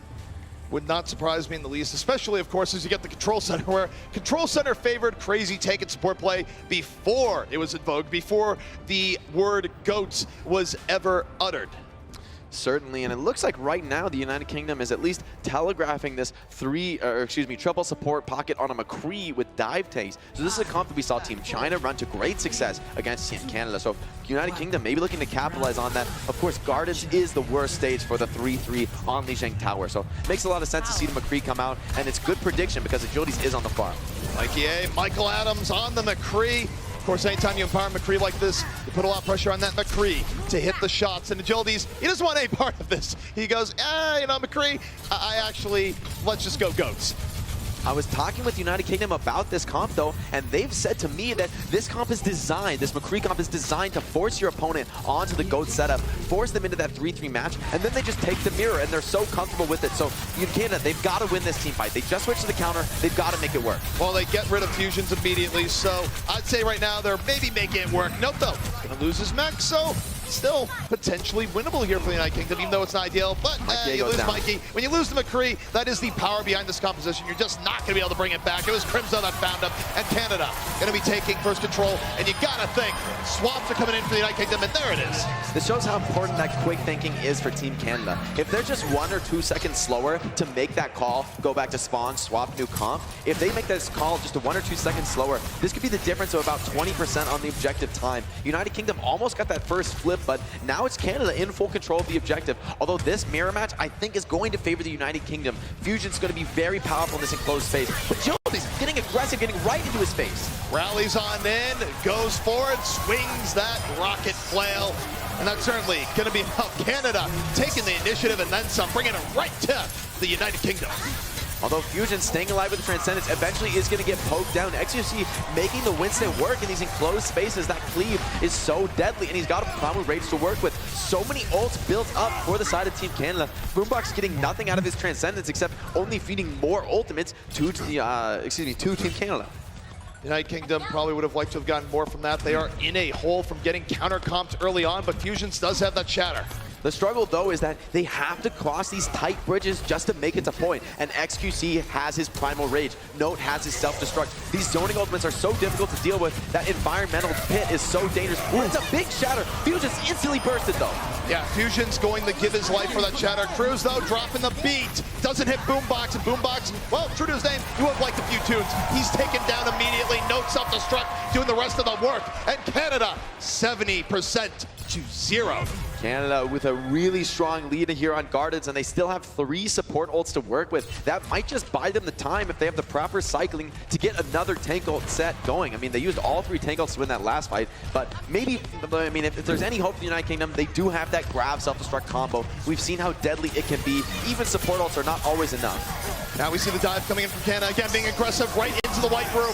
Fusions down immediately. Barrier used by Canada. Grab was used by the United Kingdom, the very little effect. Crimzo gonna transcend, get his way on out, and it's do or die here for the United Kingdom. 99-0 against them. Mikey A gonna fall, and Surefour fired up here on the point.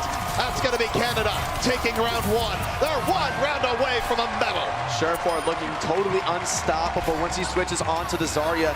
No deaths on that character this round. Great intelligent play by Team Canada, making their composition work, and now it's starting to come into question. I mean, which of these comps really is superior? I would think the Rhine should have an edge in the mirror match. I mean, Shatter is such a powerful ability, but XQC, he's making the Winston work, and it's a style that I think really suits Team Canada's, personalities, their focus as players. It allows them to get aggressive and always be in control. I mean, United Kingdom, they're probably not used to this matchup. I doubt that they played against this composition before, and it's really catching them off guard. Well, no, and it's something that's enabled by the pure fact that XQC has more hours grinding Winston than most other players, which means that he's tried making it work in situations where it doesn't make sense to the point that it does make sense. Interesting, though. We see Surefour on the Pharah. Agility's bringing out the Doomfist. They really value the Pharah on this point, but Mikey A already on the McCree, forcing Canada into a full gold swap. This is ostensibly United Kingdom's plan, but last time it didn't work out so well, so it'll be interesting to see if the United Kingdom can make it work this time.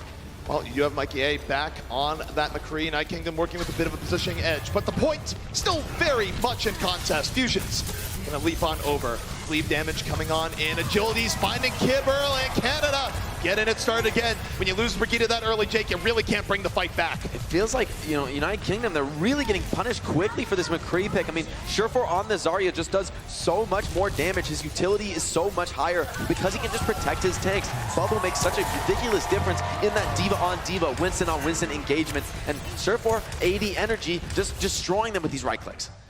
Canada, 20% an advantage to their side. Jake, what does the United Kingdom have to do?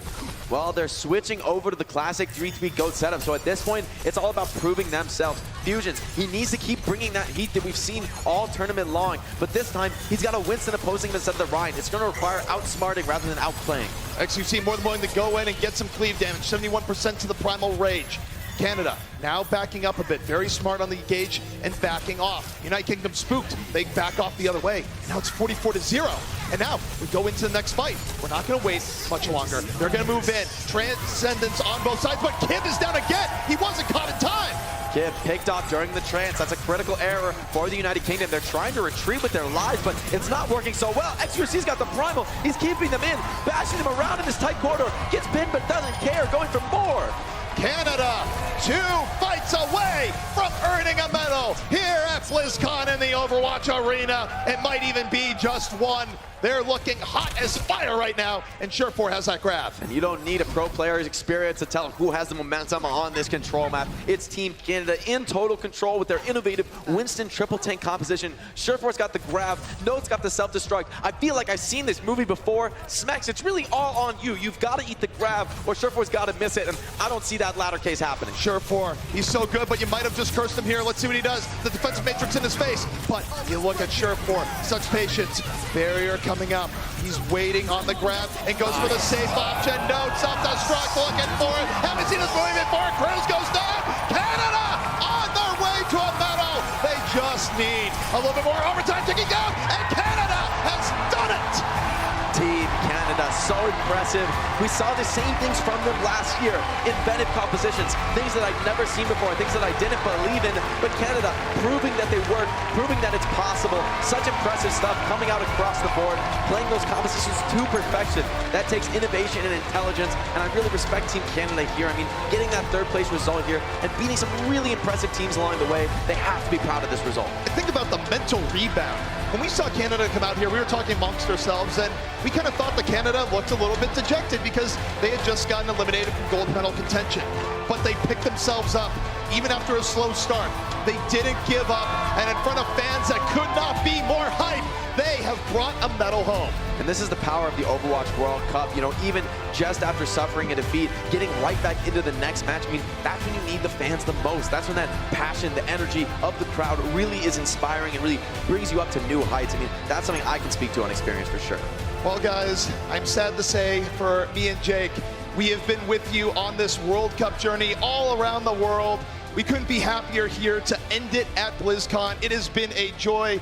Jake, I have greatly enjoyed casting you for this time, and I gotta ask, for all the people at home, what's next for you? I'm just really excited to be playing with the Houston Outlaws again next year. A lot of people have asked me what I'm going to be doing. Am I going to go full-time caster? And I say not yet. I've got some more games to play. Excellent. Well, you know what? It has been a journey. It has been fun. But guys, the greatest fun still yet to come. When we come back from the break, it's going to be the grand final match heading at you, casted by Uber and X. And there might be a little bit of desk action as well. You won't want to miss it. The Overwatch World